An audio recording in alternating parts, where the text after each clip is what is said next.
Okay, boss. We are ready.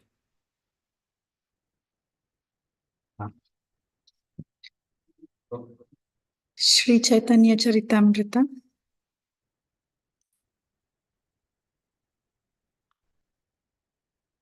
Anthya Lila, Chapter 1, Text 127. Ramananda Rai said, please recite the introductory words of the Vidagdha Madhava so that I can hear and examine it. Thus, Sri Rūpa Gosvāmī, being ordered by Sri Caitanya Mahaprabhu, recited the verse 1.1.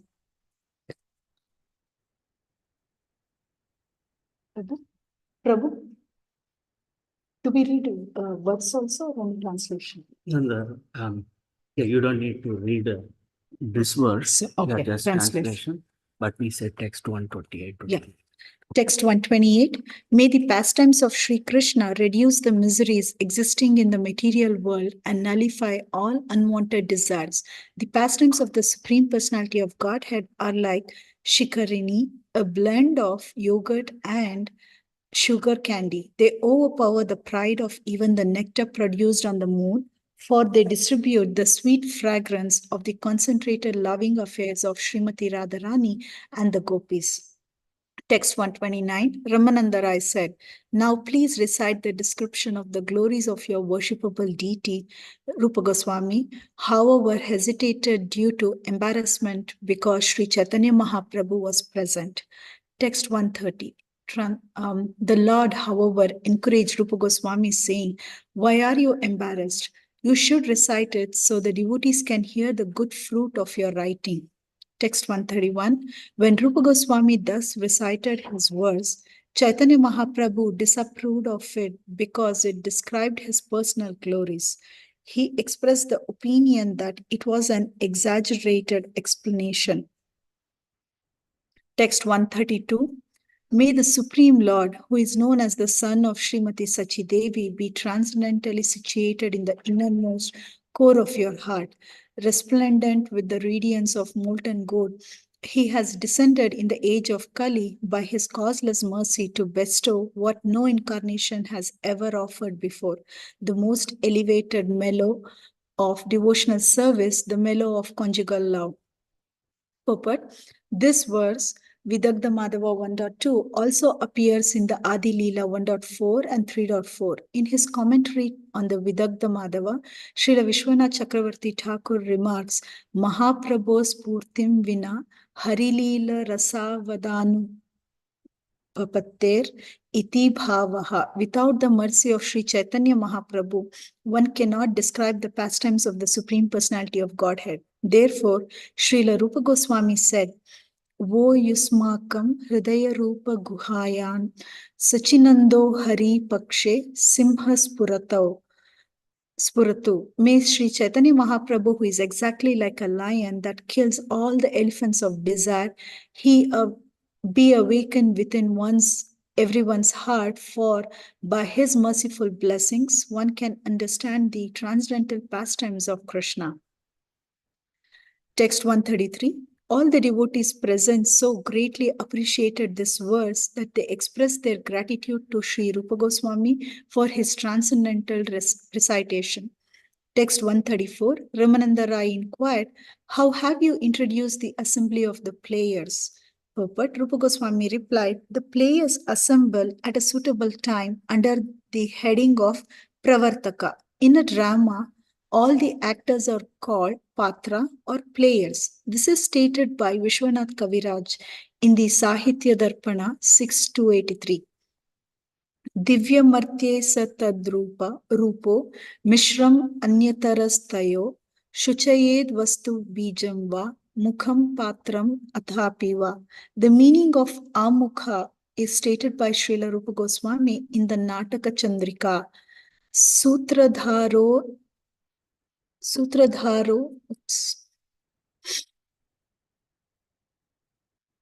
Nati brute swakaryan pratiyuktitaha prashtutapshi chitroktya yat tad amukham iritam.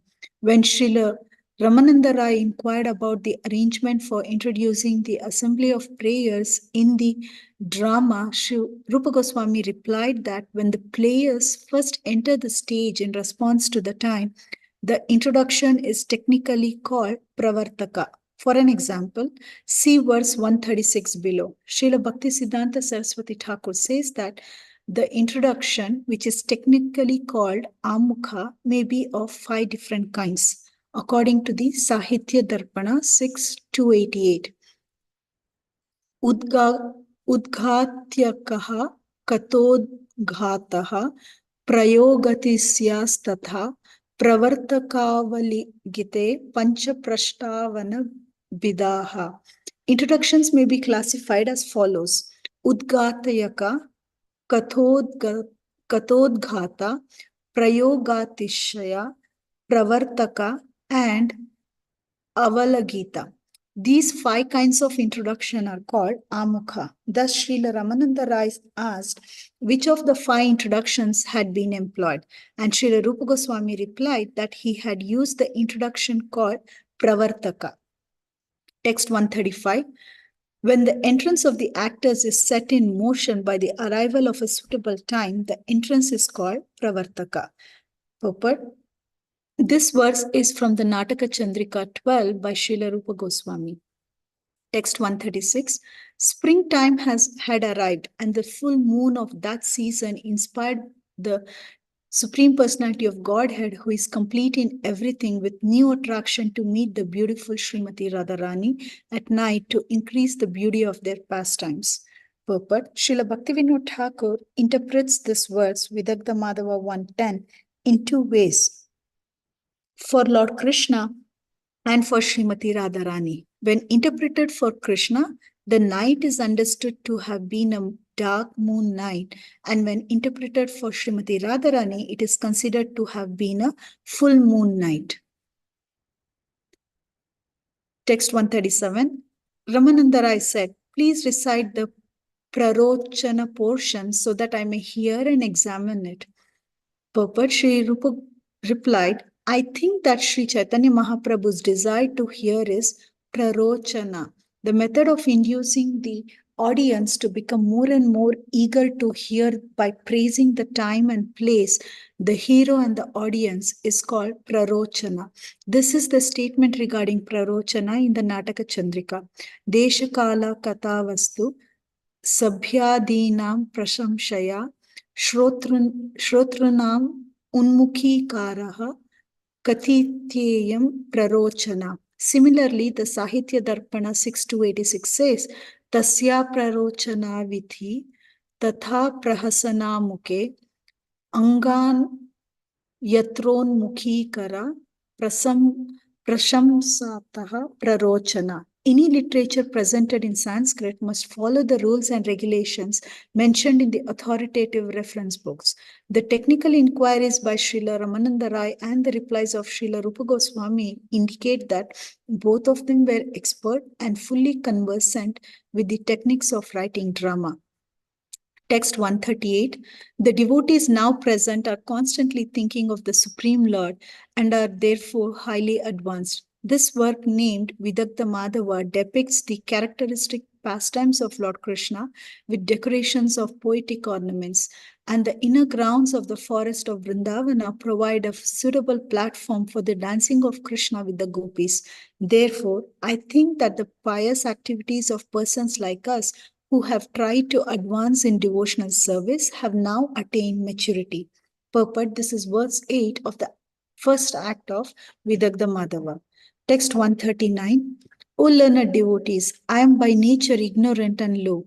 Yet, even though it is from me that the Vidagdha Madhava has come, it is filled with descriptions of the transcendental attributes of the Supreme Personality of Godhead. Therefore, will not such a literature bring about the attainment of the highest goal of life?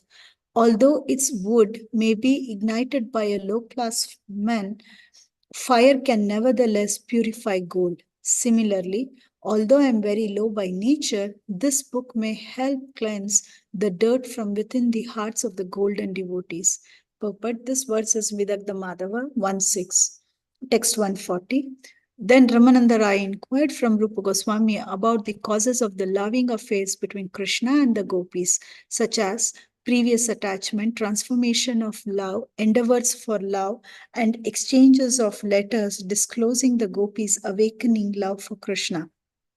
Text 141, Srila Rūpa Gosvāmī gradually informed Ramananda Rai about everything he asked. Hearing his explanations, all the devotees of Sri Chaitanya Mahaprabhu were struck with wonder. Purport, Srila Rūpa Gosvāmī has explained Kama Likhana in his book Ujjwala Neelamani, Vipralamba Prakarana 26. Salekha Kama Lekha Syat Yasva Prema Prakashakaha Yuvatya Yuni Yunacha Yuvatyam Samprahiyate. Exchanges of letters between a young boy and a young girl concerning their awakening of attachment for each other are called Kamalekha. Text 142. Experiencing previous attachment to Krishna, Purvaraga, Srimati Radharani thought, since I have heard the name of a person called Krishna, I have practically lost my good sense. Then there is another person who plays his flute in such a way that after I hear the vibration, intense madness arises in my heart. And again, there is still another person to whom my mind becomes attached when I see his beautiful lightning-like effulgence in his picture. Therefore, I think that I am greatly condemned, for I have become simultaneously attached to three persons. It would be better for me to die because of this. Purport, this verse is Vidagdha Madhava 2.9. Text 143. My dear friend, these palpitations of Srimati Radharani's heart are extremely difficult to cure. Even if one applied some medical treatment, it would only end in deformation. Purport, this verse, Vidagdha Madhava 2.8, is spoken by Srimati Radharani herself. Text 144. O dearly beautiful one, the artistic loveliness of your picture is now impressed within my mind. Since you are now living within my mind, wherever I wish to run because I am agitated by impressions of you, I find that you, O my friend, are blocking my way. Purport, this verse Vidagdha Madhava 233 is written in Prakrit language, not in Sanskrit. When transformed into Sanskrit, it reads as follows. Dhritva pratichanda gunam sundaramam mandire tvam vasasi tata tata runatsi balitam yatha yatha chakita palaye. The meaning is the same, but the native language is different. It was spoken to Krishna by Madhumangal as he read him a letter from Srimati Radharani. Text 145. Upon seeing peacock feathers in front of her, this girl suddenly begins trembling.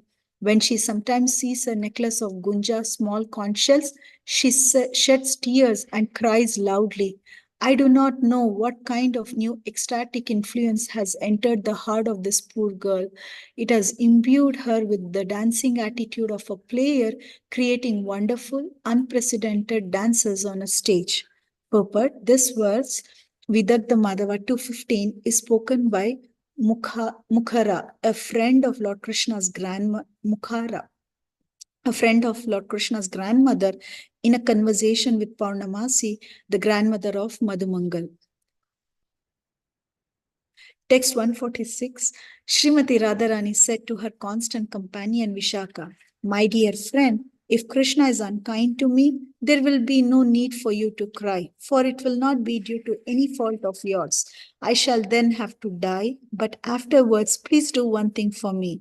To observe my funeral ceremony, place my body with its arms embracing a tamal tree like creepers so that I may remain forever in Vrindavan undisturbed. That is my last request. Purport, this verse is Vidagdha Madhava 247. Text 147. Ramananda Rai inquired, what are the characteristics of emotional love? Purport, Rūpa Gosvāmī replied, this is the nature of emotional love for Krishna. Text 148. My dear beautiful friend, if one develops love of Godhead, love of Krishna, the son of Nanda Maharaj, all the bitter and sweet influences of this love will manifest in one's heart. Such love of Godhead acts in two ways. The poisonous effects of love of Godhead defeat the severe and fresh poison of the serpent. Yet there is simultaneously transcendental bliss which pours down and defeats the poisonous effects of a snake, as well as the happiness derived from pouring nectar on one's head. It is perceived as doubly effective, simultaneously poisonous, and nectarian. Purport: this verse is from Vidagdha Madhava 2:18. It also appears in the Madhya Lila chapter 2, verse 52. It is spoken by Purnamasi. Text 149. Ramananda Rai further inquired, what are the natural characteristics of awakening love of Godhead? Purport: Rūpa Gosvāmī replied, there are the natural characteristics of love of Godhead. Text 150. When one hears praise from his beloved, he outwardly remains neutral, but feels pain within his heart.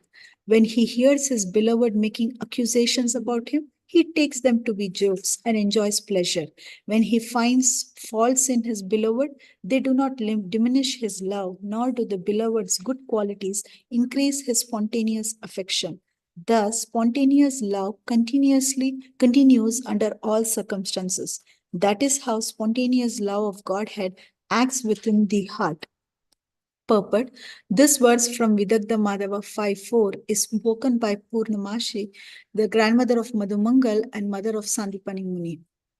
Text 151.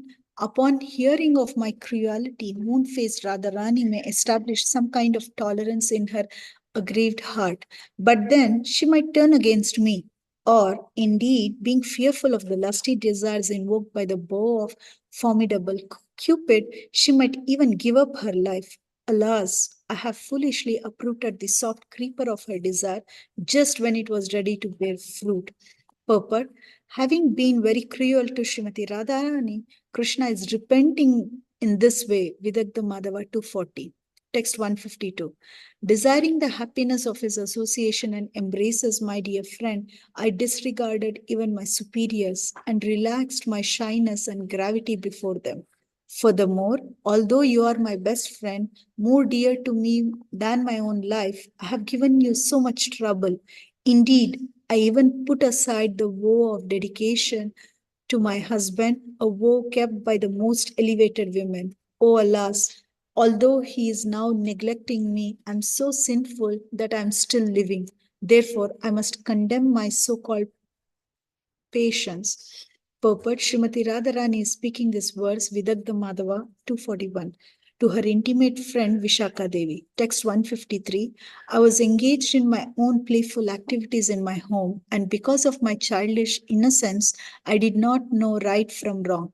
Therefore, is it good for you to have forced us into being so much attracted to you, and then you have neglected us? Now you are indifferent to us. Do you think this is right? Purport: this verse, Vidagdha Madhava 246, is spoken to Krishna by Srimati Radharani. Text 154.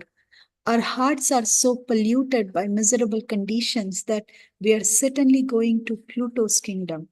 Nevertheless, Krishna does not give up his beautiful, loving smiling, which is full of cheating tricks. O Srimati Radharani, you are very intelligent. How could you have developed such great loving affection for this deceitful debauchee from the neighborhood of the cowherds? Purport: this verse, Vidagdha Madhava 237, is spoken to Radharani by Lalita Sakhi, another confidential friend. Text 155. O Lord Krishna, you are just like an ocean. The river of Srimati Radharani has reached you from a long distance, leaving far behind the tree of her husband, breaking through the bridge of social convention, and forcibly crossing the hills of elder relatives. Coming here because of fresh feelings of love for you, that river has now received your shelter. But now you are trying to turn her back by the waves of unfavorable words. How is it that you are spreading this attitude? Purport: this verse from Vidagdha Madhava 3.9 is spoken to Lord Krishna by Purnamasi.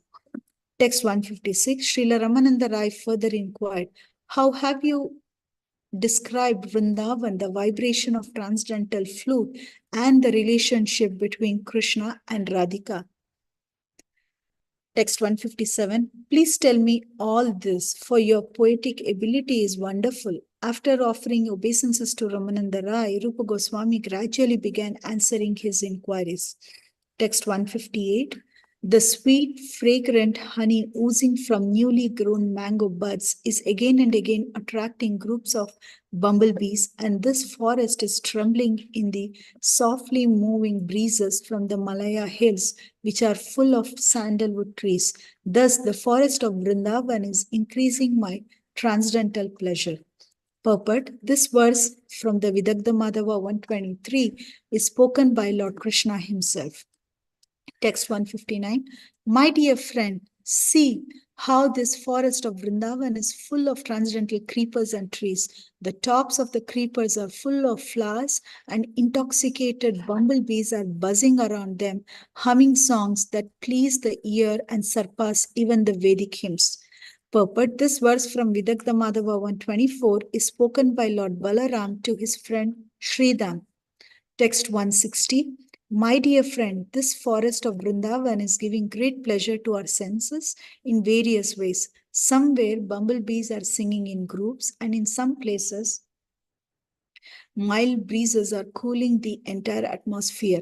Somewhere the creepers and the tree twigs are dancing, the malika flowers are expanding their fragrance, and an overabundance of juice is constantly flowing in showers from pomegranate fruits. Purport, this verse from the Vidagdha Madhava 131 is spoken by Lord Krishna to his cowherd friend Madhumangal. Text 161, the flute of Krishna's pastimes measures 3 fingers in length, and it is bedecked with Indranila gems. At the end of the flute are Aruna gems, rubies, glittering beautifully, and between its ends, the flute is plated with gold, set ablaze by diamonds. This auspicious flute, pleasing to Krishna, is glittering in his hand with transcendental brilliance. Purport, this verse from Vidagdha Madhava 3.1 is spoken to Lalita Devi by Purnamasi. Text 162, my dear friend, the flute, it appears that you have been born of a very good family, for your residence is in the hands of Sri Krishna. By birth, you are simple and are not at all crooked. Why then have you taken initiation into this dangerous mantra that enchants the assembled gopis? Purport, this verse, Vidagdha Madhava 5.17, is spoken by Srimati Radharani. Text 163, my dear friend, the flute, you are actually full of many holes or faults. You are light, hard, juiceless, and full of knots. But what kind of pious activities have you engaged in the service of being kissed by the Lord and embraced by his hands? This purport, this verse, Vidagdha Madhava 4.7, is spoken by Chandravali Sakhi, the Gopi competitor of Srimati Radharani. Text 164, the transcendental vibration of Krishna's flute blocked the movements of the rain clouds, struck the Gandharvas full of wonder, and agitated the meditation of great saintly persons like Sanaka and Sanandana. It created wonder in Lord Brahma, wrought intense curiosity that agitated the mind of Bali Maharaj, who was otherwise firmly fixed, made Maharaj Ananta, the carrier of the planets, whirl around, and penetrated the strong coverings of the universe. Thus, the sound of the flute in the hands of Krishna created a wonderful situation. Purport, this verse, Vidagdha Madhava 127, is spoken by Madhumangal, a cowherd friend of Krishna's. Text 165, the beauty of Krishna's eyes surpasses the beauty of white lotus flowers. His yellow garments surpass the brilliance of fresh decorations of kunkuma. His ornaments of selected forest flowers subdue the hankering for the best of garments, and his bodily beauty possesses mind-attracting splendor greater than the jewels known as Markatamani emeralds.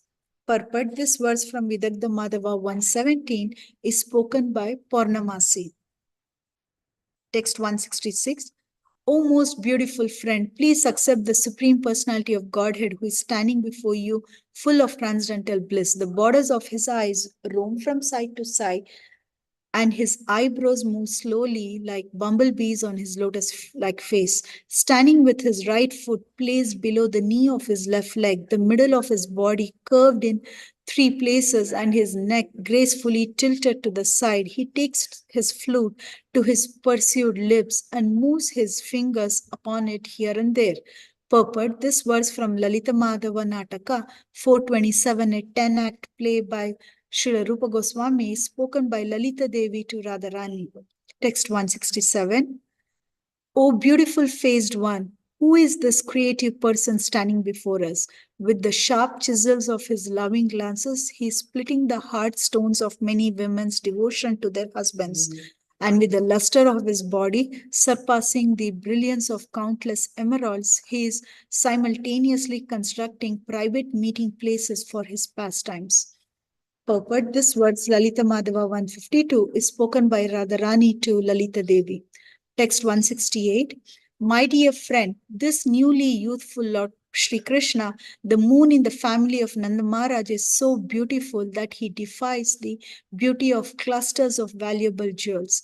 All glories to the vibration of his flute, for it is cunningly breaking the patience of chaste ladies by loosening their belts and tight dresses. Purport: this verse from the Lalita Madhava 149 is spoken by Lalita Devi to Radharani. Text 169.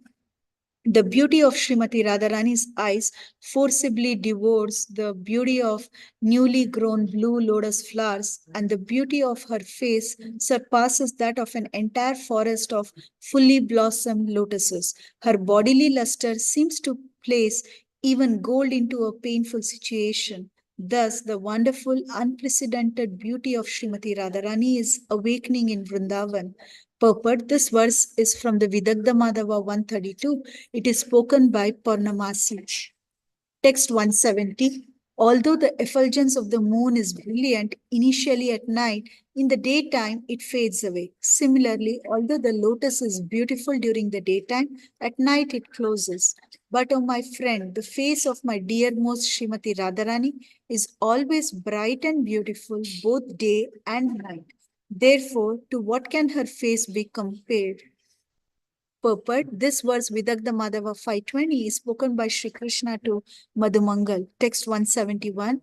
When Srimati Radharani smiles, waves of joy flow over her cheeks, and her arched eyebrows dance like the bow of Cupid. Her glance is so enchanting that it is like a dancing bumblebee moving unsteadily due to intoxication. That bee has bitten the wool of my heart. Purport: this verse from Vidagdha Madhava 251 is also spoken by Lord Krishna. Text 172. Having heard these verses recited by Sri Rūpa Gosvāmī, Srila Ramananda Rai said, "Your poetic expressions are like continuous showers of nectar. Kindly let me hear the introductory portion of the second drama." Text 173. Srila Rūpa Gosvāmī said, "In your presence, which is just like brilliant sunshine, I am as insignificant as the light of a glowworm." Text 174. It is even impudent for me to open my mouth before you. Then, having said this, he recited the introductory verse of the Lalita Madhava. Text 175. The beautiful moon-like glories of Mukunda give distress to the lotus-like faces of the wives of the demons and to the raised breasts, which are like gleaming chakravaka birds. Those glories, however, are pleasing to all his devotees who are like chakora birds. May those glories forever give pleasure to you all. Purport: this is the first verse of Act 1 of the Lalita Madhava. Text 176. When Srila Ramananda Rai further inquired about the second introductory verse, Srila Rūpa Gosvāmī was somewhat hesitant, but nevertheless he began to recite. Text 177. The moon-like Supreme Personality of Godhead, who is known as the son of Mother Sachi, has now appeared on earth to spread devotional love of himself. He is the emperor of the Brahmana community. He can drive away all the darkness of ignorance and control the mind of everyone in the world. May that rising moon bestow upon us all good fortune. Purport. This is the third verse of Act 1 of the Lalita Madhava, text 178. Although Sri Chaitanya Mahaprabhu was inwardly greatly pleased when he heard this verse, externally he spoke as if angry.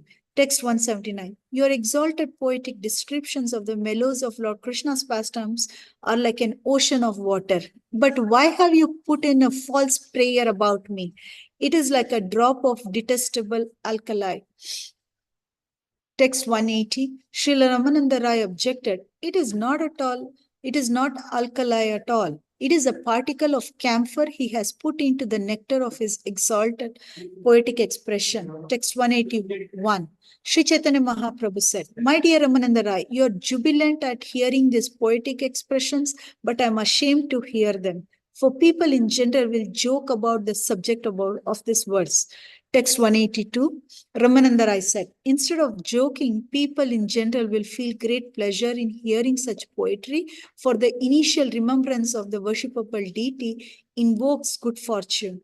Text 183, Ramananda Rai inquired, by which subdivision of style do the players enter? Rūpa Gosvāmī then began to speak specifically about this subject. Text 184, while dancing on the stage after having killed the ruler of uncivilized men, Kamsa, the Lord Krishna, master of all arts, will at the proper time accept the hand of Srimati Radharani, who is qualified with all transcendental attributes. Purport. This verse is Lalita Madhava 111. Text 185. This introduction is technically called Udgatayaka, and the whole scene is called Viti. You are so expert in dramatic expression that each of my statements before you is like a wave from an ocean of impudence. Purport. Udgatyaka Nama, a dancing prayer appearance of the player technically known as Udgatyaka E Amukha. This is the introduction. Viti Anga, the part is called Viti. Tomare Aage, before you. Kahi, I say, Iha, this. Darshreya Taranga, a wave of impudence. In this connection, Srila Bhaktisiddhanta Saraswati Ṭhākura again quotes the following verse from Sahitya Darpana.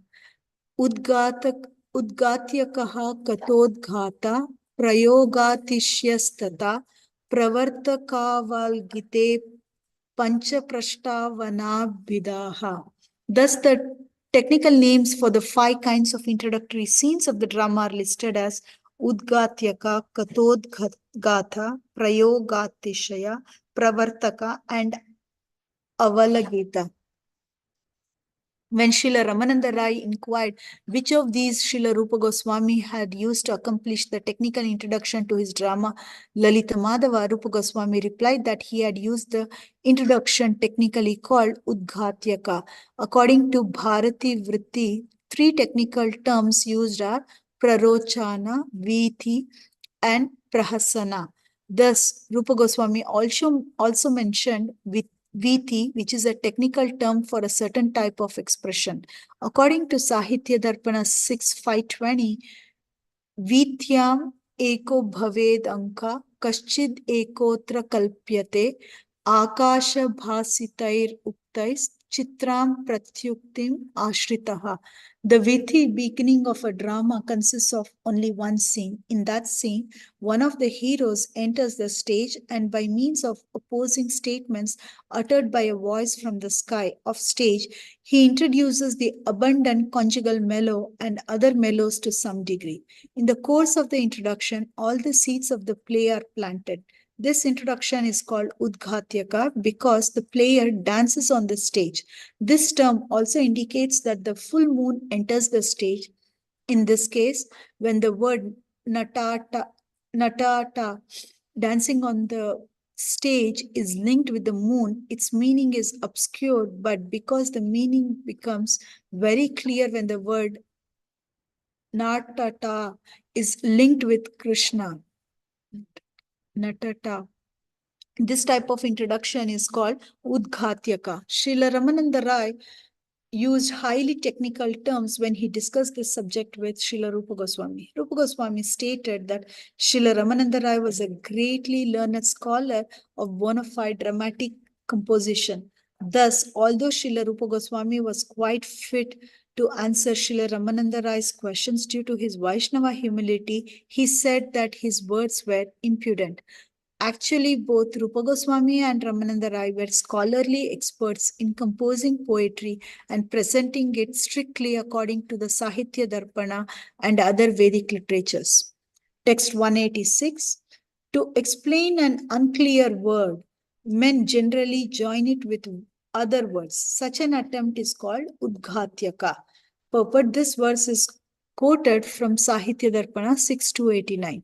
Text 187. When Ramananda Rai requested Srila Rūpa Gosvāmī to speak further about various portions of the play, Srila Rūpa Gosvāmī briefly quoted his Lalita Madhava. Text 188. The dust from the cows and calves on the road creates a kind of darkness indicating that Krishna is returning home from pasture.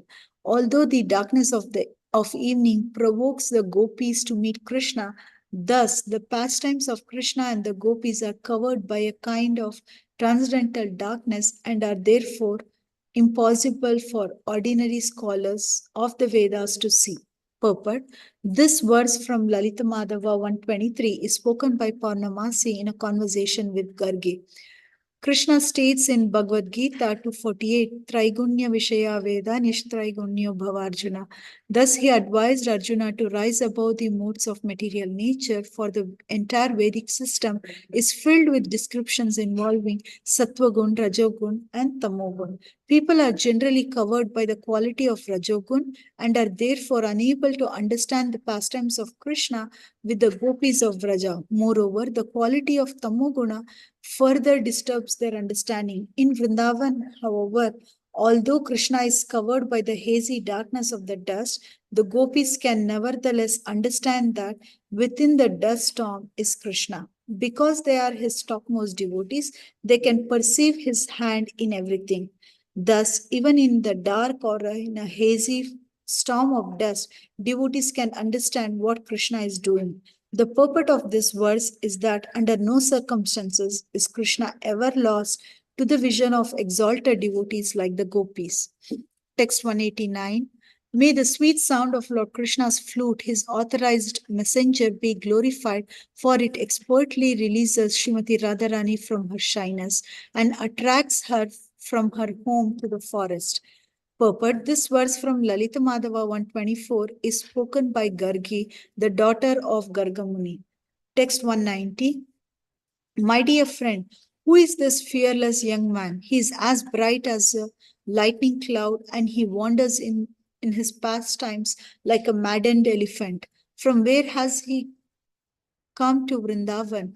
Alas, by his restless movements and attractive glances, he is plundering from the vault of my heart the treasure of my patience. Purport: this verse Lalita Madhava 211 is spoken by Srimati Radharani to her friend Lalita Devi. Text 191.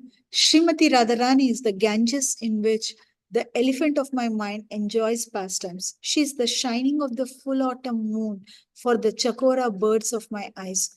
She is the dazzling ornament, the bright and beautiful arrangement of stars on the border of the sky of my chest. Now today I have gained Srimati Radharani because of the highly elevated state of my mind. Purport: this verse from Lalita Madhava 210 expresses the thoughts of Lord Krishna in relation with Radharani. Text 192. After hearing this, Srila Ramananda Rai submitted at the lotus feet of Sri Chaitanya Mahaprabhu the super excellence of Srila Rūpa Gosvāmī's poetic expression and began to praise it as if he had thousands of mouths. Text 193, Srila Ramananda Rai said, "This is not a poetic presentation, it is a continuous shower of nectar. Indeed, it is the essence of all ultimate realization appearing in the form of place." Text 194, the wonderful descriptions of Rūpa Gosvāmī are superb arrangements to express loving affairs. Hearing them will plunge the heart and ears of everyone into a whirlpool of transcendental bliss. Text 195, What is the use of a bowman's arrow or a poetry's poetry if they penetrate the heart but do not cause the head to spin? Text 196. Without your mercy, such poetic expressions would be impossible for an ordinary living being to write. My guess is that you have given him the power. Text 197. Sri Chaitanya Mahaprabhu replied, I met Srila Rūpa Gosvāmī at Prayaga. He attracted and satisfied me because of his qualities. Purport: the Supreme Personality of Godhead is not partial to some and neutral to others. One can actually draw the attention of the Supreme Personality of Godhead by service. Then one is further empowered by the Lord to act in such a way that everyone can appreciate his service. This is confirmed in the Bhagavad Gita 4:11. Ye yatha mam prapadyante tams tataiva bhajamyaham. Krishna is responsive. If one tries to render his best service to the Lord gives him the power to do so. Krishna also says in the Bhagavad Gita 10:10, Tesham satata yuktanam bhajatam priti purvakam dadami buddhi yogam tam yena mamupayantite. To those who are constantly devoted to serving me with love, I give the understanding by which they can come to me. Sri Chaitanya Mahaprabhu bestowed his special favor upon Srila Rūpa Gosvāmī because Rūpa Gosvāmī wanted to serve the Lord to the best of his ability. Such is the reciprocation between the devotee and the Lord in the discharge of devotional duties. Text 198. Sri Chaitanya Mahaprabhu praised the metaphors and other literary ornaments of Srila Rūpa Gosvāmī's transcendental poetry. Without such poetic attributes, he said there is no possibility of preaching transcendental mellows. Text 199. Sri Chaitanya Mahaprabhu requested all his personal associates to bless Rūpa Gosvāmī so that he might continuously describe the pastimes of Vrindavan, which are full of emotional love of Godhead. Text 200. Sri Chaitanya Mahaprabhu said, Srila Rūpa Gosvāmī's elder brother, whose name is Sanatan Gosvāmī, is such a wise and learned scholar that no one is equal to him. Text 201. Sri Chaitanya Mahaprabhu told Ramananda Rai, Sanatan Goswami's renunciation of material connections is just like yours. Humility, renunciation, and excellent learning exist in him simultaneously. Text 202. I empowered both of these brothers to go to Vrindavan to expand the literature of bhakti.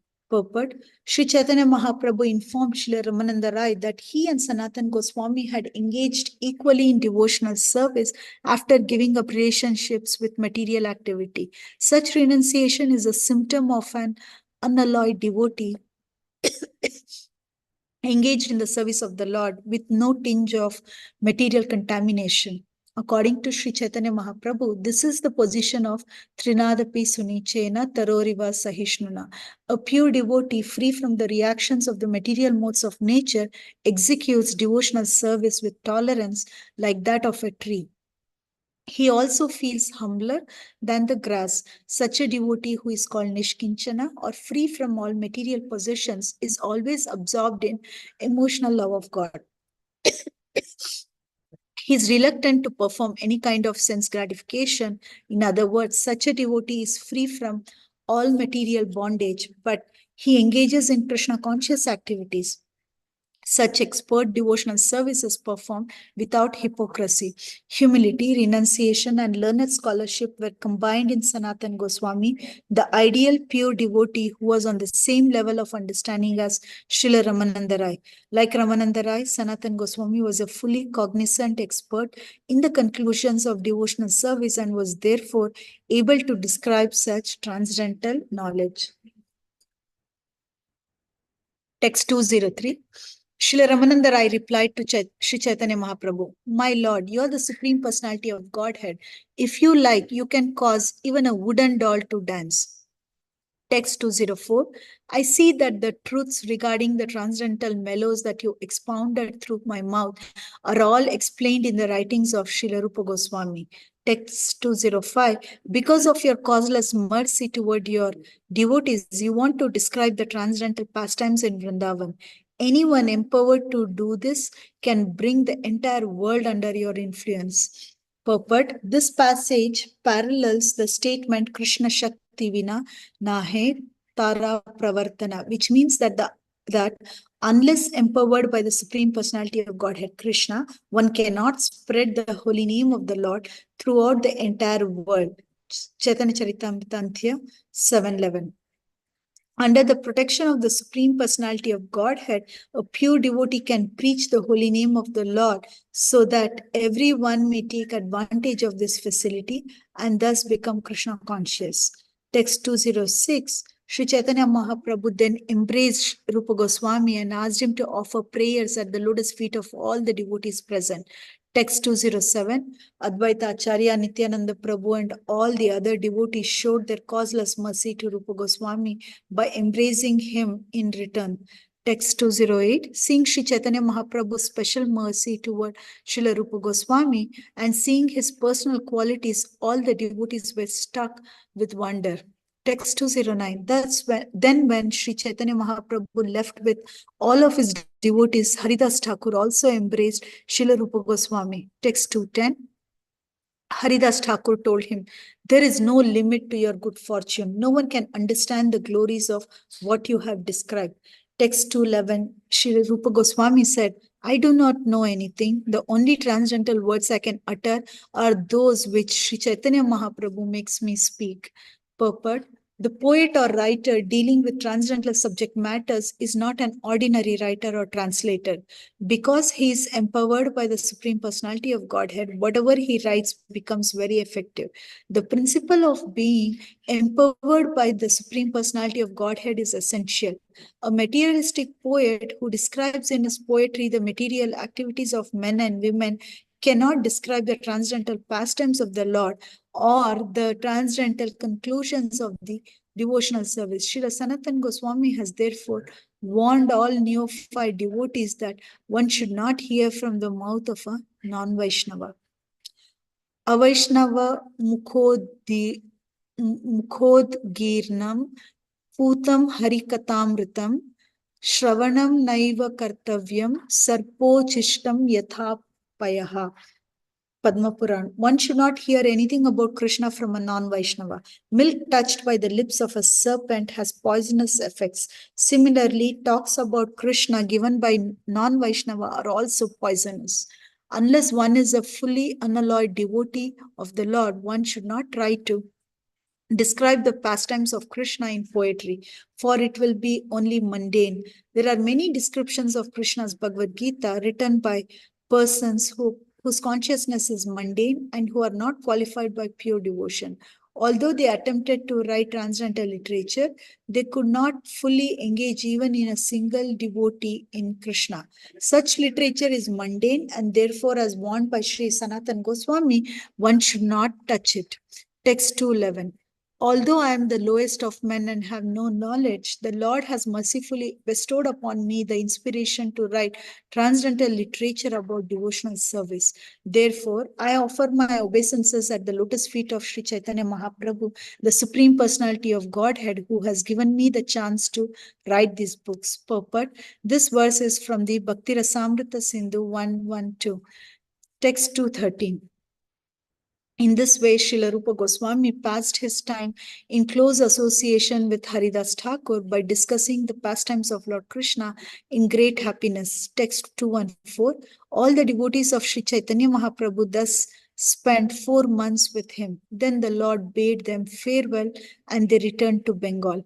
Text 215. Sri Rūpa Gosvāmī, however, stayed at the lotus feet of Sri Chaitanya Mahaprabhu, and when Dola Yatra festival took place, he saw it in great happiness with the Lord. Text 216. After the Dola Yatra festival ended, Sri Chaitanya Mahaprabhu bade farewell to Rūpa Gosvāmī also. The Lord empowered him and bestowed him all kinds of mercy. Text 217. Now go to Vrindavan and stay there, the Lord said. You may send here your elderly brother Sanatan. Text 218. When you go to Vrindavan, stay there, preach transcendental literature, and excavate the lost holy places. Text 219. Establish the service of Lord Krishna and preach the mellows of Lord Krishna's devotional service. I shall also go to Vrindavan once more. Text 220, having thus spoken, Sri Chaitanya Mahaprabhu embraced Rūpa Gosvāmī, who then placed the lotus feet of the Lord upon his head. Text 221. Srila Rūpa Gosvāmī took leave of all the devotees of Sri Chaitanya Mahaprabhu and returned to Vrindavan by the path through Bengal. Text 222. Thus, I have described the second meeting of Rūpa Gosvāmī and Sri Chaitanya Mahaprabhu. Anyone who hears of this incident will certainly attain shelter at the lotus feet of Sri Chaitanya Mahaprabhu. Text 223. Praying at the lotus feet of Sri Rūpa and Sri Raghunatha, always desiring their mercy, I, Krishnadas, narrate Sri Caitanya Caritamrta, following in their footsteps. Thus ends the Bhaktivedanta purports to Sri Caitanya Caritamrta Anthya Lila, first chapter, describing the second meeting of Srila Rūpa Gosvāmī and Sri Caitanya Mahaprabhu. Chapter 2, the chastisement of Junior Haridāsa. The purport of this chapter is explained by Srila Bhaktivinoda Ṭhākura in his Amrita Pravaha Bhashya as follows.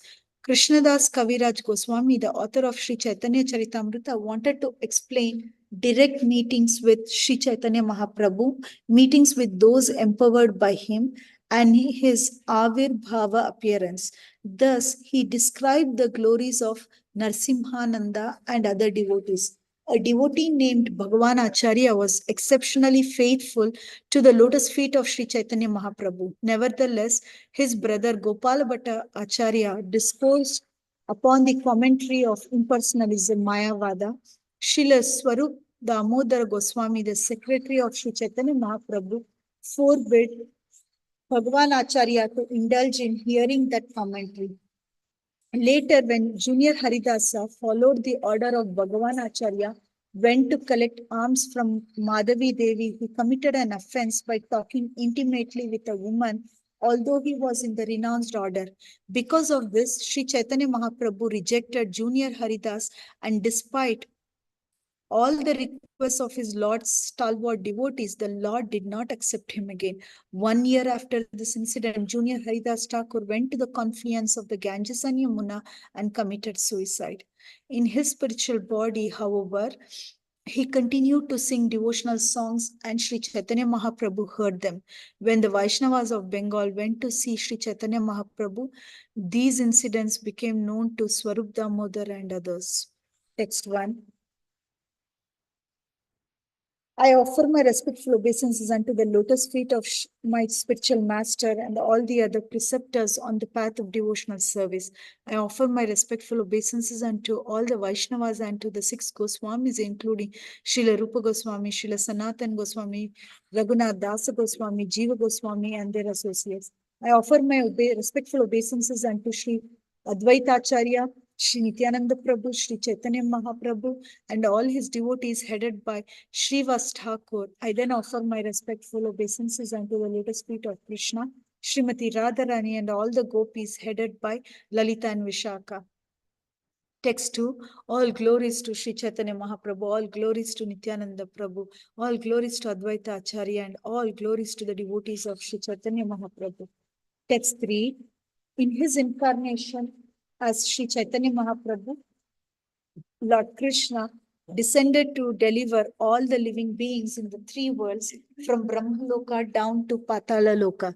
He caused their deliverance in 3 ways.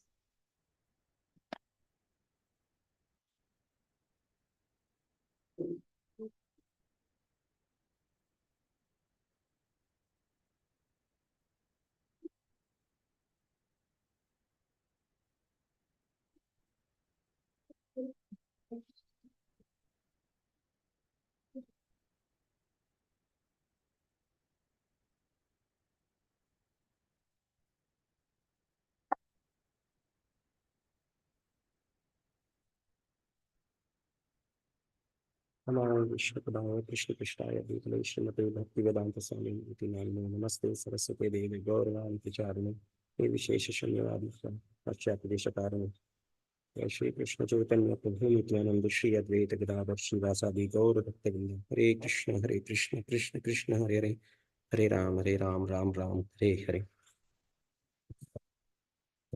Text 4. The Lord delivered the fallen soul in some places by meeting them directly, in other places by empowering a pure devotee, in still other places by appearing before someone himself. Text 556. Translation. Sri Chaitanya Mahaprabhu delivered almost all the fallen souls by directly meeting them. He delivered others by entering the bodies of great devotees, such as Nakula Brahmachari, and he delivered still others by appearing before them. As in the case of Narasimhananda Brahmachari, I shall deliver the fallen souls. This statement categorized the Supreme Personality of Godhead. Purport: the Lord always manifested his Avirbhava appearance in the following four places. First, house of Srimati Sachimata. Second, whenever Nityananda Prabhu danced in ecstasy. Third, the house of Srivasa when Kirtana was performed. And fourth, the house of Raghav Pandit. Lord Chaitanya himself appeared in these four places. In this connection, one may consult text 34. Text 7, translation. When Sri Chaitanya Mahaprabhu was personally present, anyone in the world who met him even once was fully satisfied and became spiritually advanced. Text 8, translation. Every year, devotees from Bengal would go to Jagannath Puri to meet Sri Chaitanya Mahaprabhu. And after the meeting, they would return to Bengal. Text 9, translation. Similarly, people who went to Jagannath Puri from various provinces of India were fully satisfied after seeing the lotus feet of Sri Chaitanya Mahaprabhu. Text 10, translation. People from all over the universe, including the 7 islands, the 9 khandas, the planets of the demigods, Gandharva Loka and Kinnara Loka, would go there in the form of human beings. Purport. For an explanation of Saptadvipa, see Madhya Lila, chapter 20, verse 218, and Srimad Bhagavatam, 5th canto, chapter 16 and 20. In the Siddhanta Shiromani, chapter 1, Gola Dhyaya, in the Bhuvana Kosh section, the 9 khandas are mentioned as follows.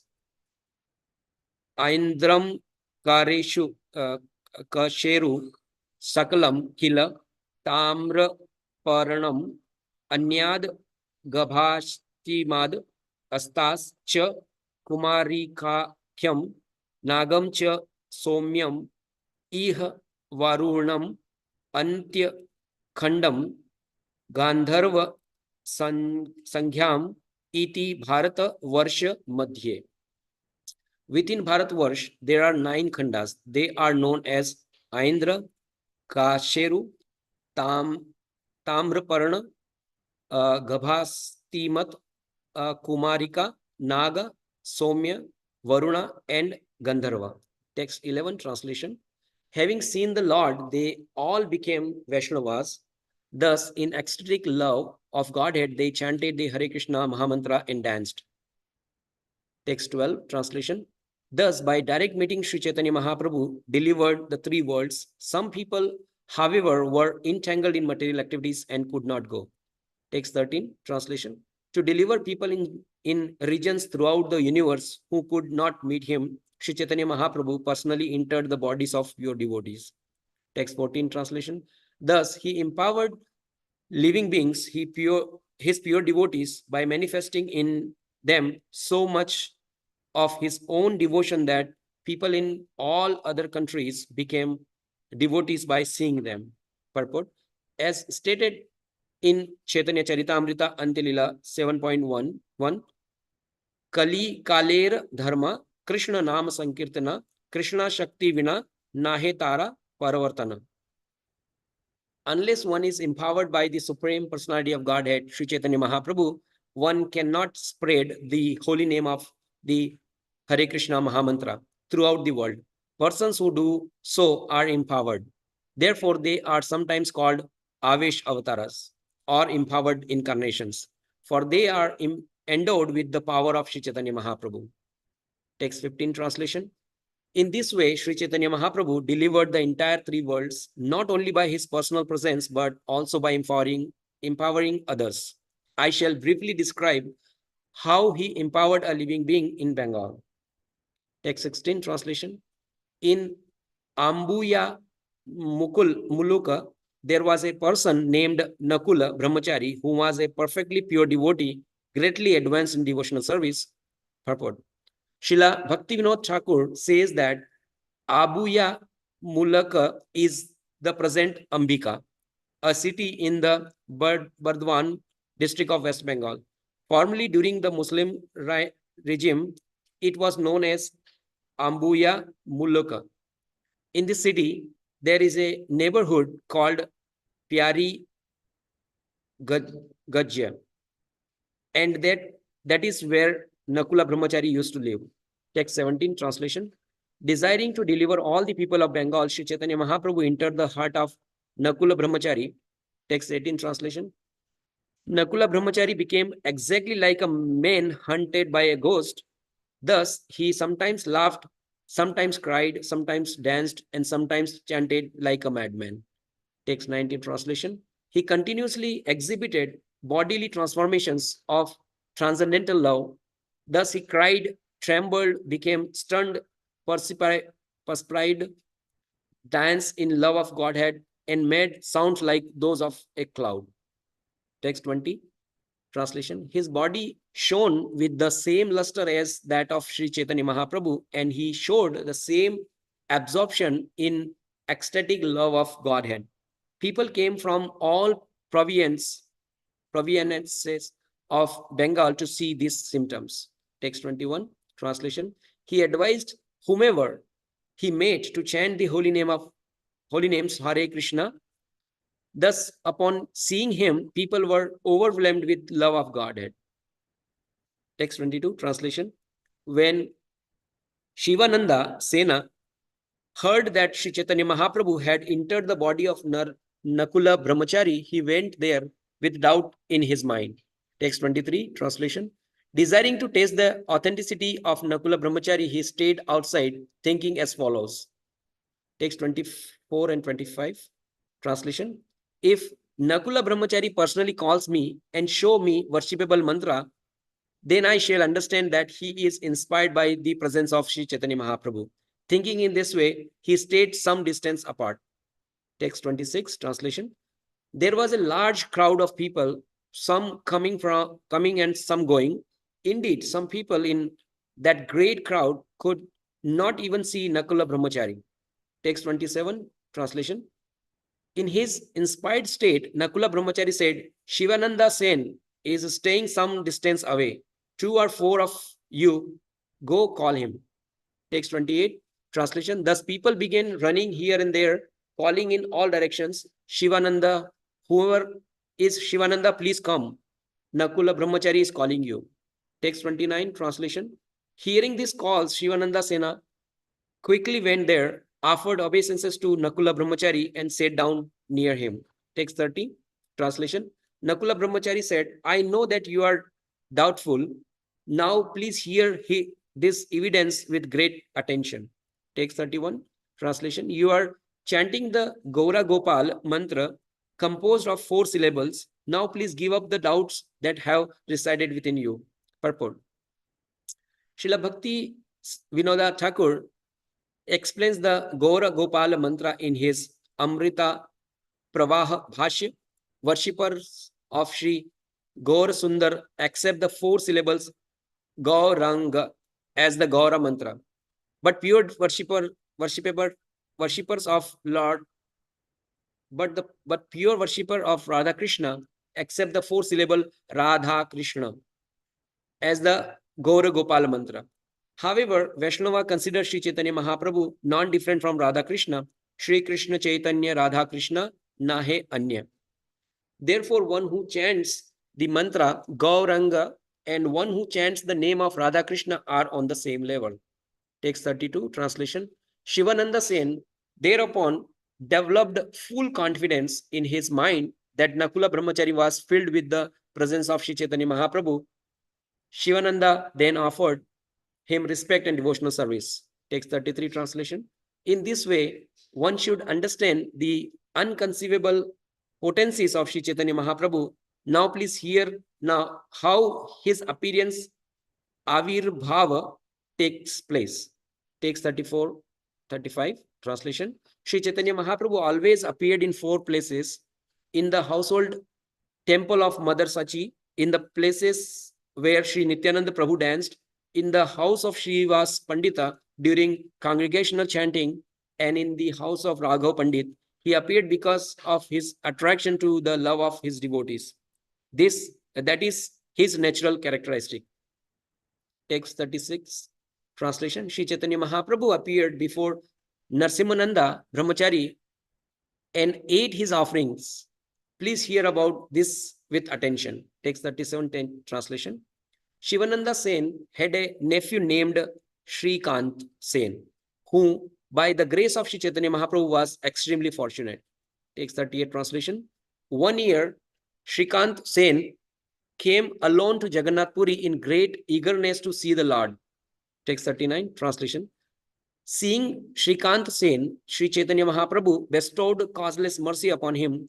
Shrikant Sen stayed near Sri Chaitanya Mahaprabhu's for about 2 months at Jagannath Puri. Text 40 translation. When he was about to return to Bengal, the Lord told him, forbid the devotees of Bengal to come to Jagannath Puri this year. Text 41 translation. This year I shall personally go to Bengal and meet all the devotees there, headed by Advaita Acharya. Text 42 translation. Please inform Shivananda Sen that in the month of Posh, December, January, I shall certainly go to his home. Text 43 translation. Jagannath is there and he will give me offering of food. Inform them all that no one should come to Jagannath Puri this year. Text 44 translation. When Shrikant Sen returned to Bengal and delivered this message, the minds of all the devotees were very pleased. Text 45 translation. Advaita Acharya was just about to go to Jagannath Puri with the other devotees, but upon hearing this message, he waited. Shivananda Sen and Jagannanda also stayed back, awaiting the arrival of Sri Chaitanya Mahaprabhu. Text 46 translation. When the month of Posh arrived, Jagadananda and Shivananda collected all kinds of paraphernalia for the Lord's reception. Every day, they would wait until evening for the Lord to come. Text 47 translation.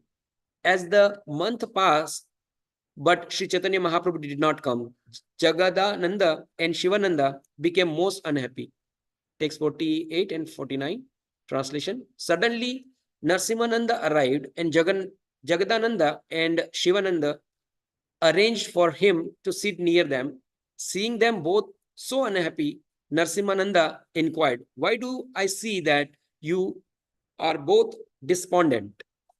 Text 50 translation. Then Shivananda Sen told him, Sri Chaitanya Mahaprabhu promised that he would come. Why then he has not arrived? Text 51 translation. Hearing this, Narsimananda Brahmachari replied, please be satisfied. I assure you that I shall bring him here 3 days from now. Text 52 translation. Shivananda and Jagadananda knew of Narsimananda Brahmachari's influence and love of God. Therefore, they now felt assured that he would certainly bring Sri Chaitanya Mahaprabhu. Text 53 translation. His real name was Pradyumna Brahmachari. The name Narsimananda had been given to him by Lord Gaur Sundar himself. Text 54 translation. After meditating for 2 days, Narsimananda Brahmachari told Shivananda Sen, I have already brought Sri Chaitanya Mahaprabhu to the village known as Panihati. Text 55 translation. Tomorrow at noon, he will come to your home. Therefore, please bring all kind of cooking ingredients. I shall personally cook and offer him food. Text 56 translation. In this way, I shall bring him here very soon. Be assured that I am telling you the truth. Do not be doubtful. Text 57 translation.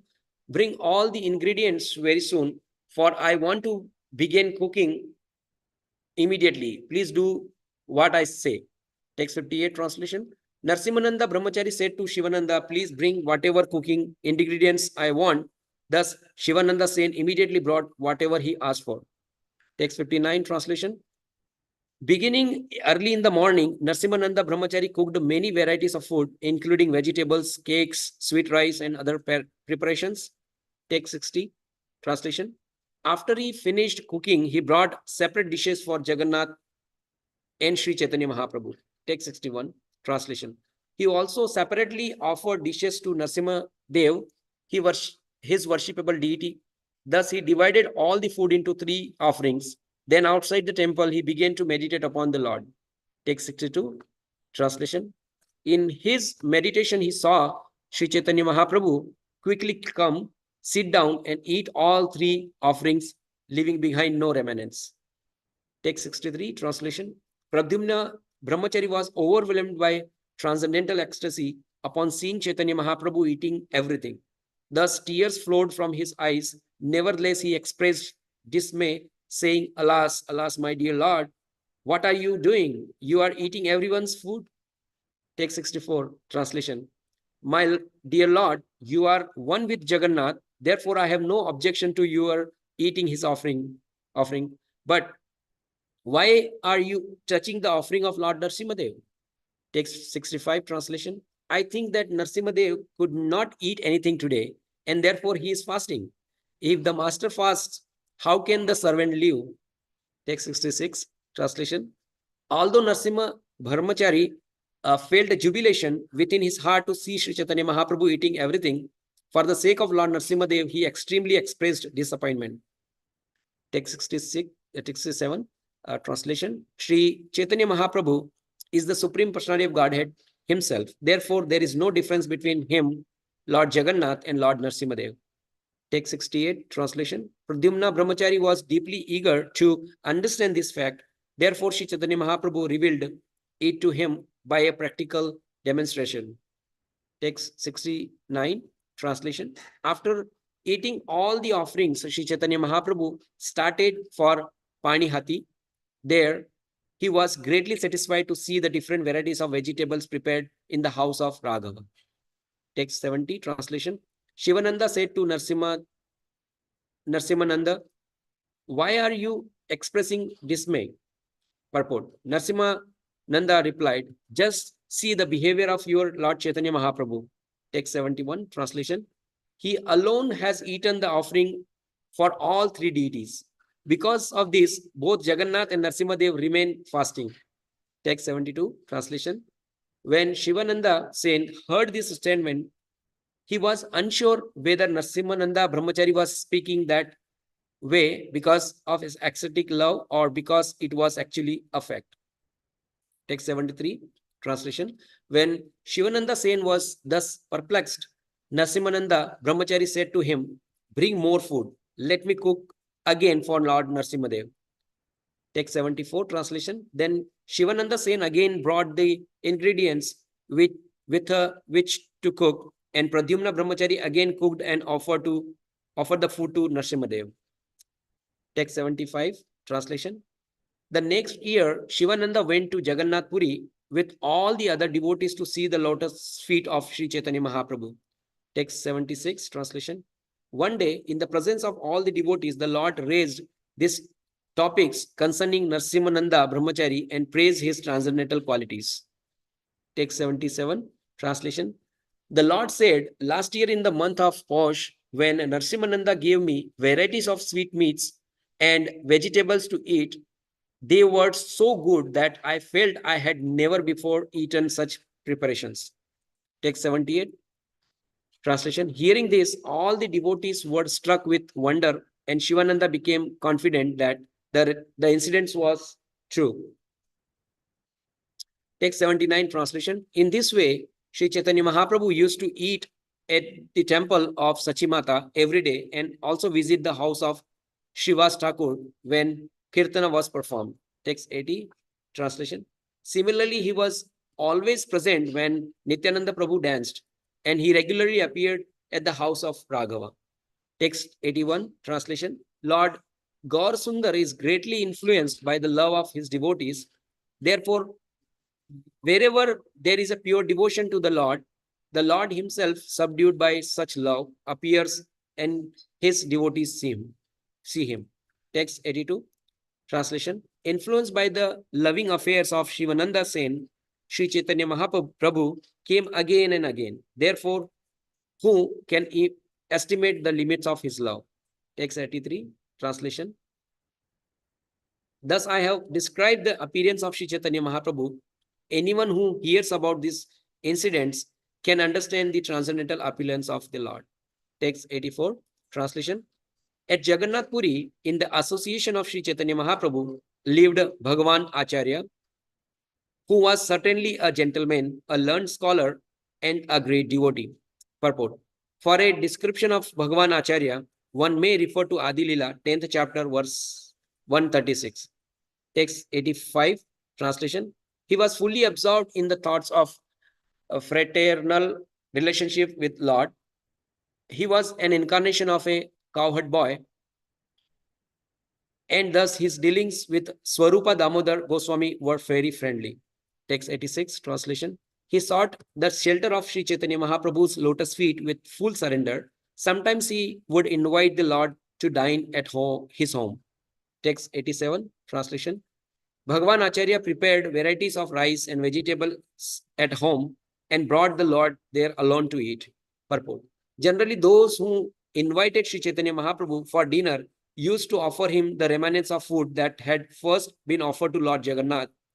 Bhagavan Acharya, however, instead of giving him the remnants of Jagannath's food, prepared dinner at his home.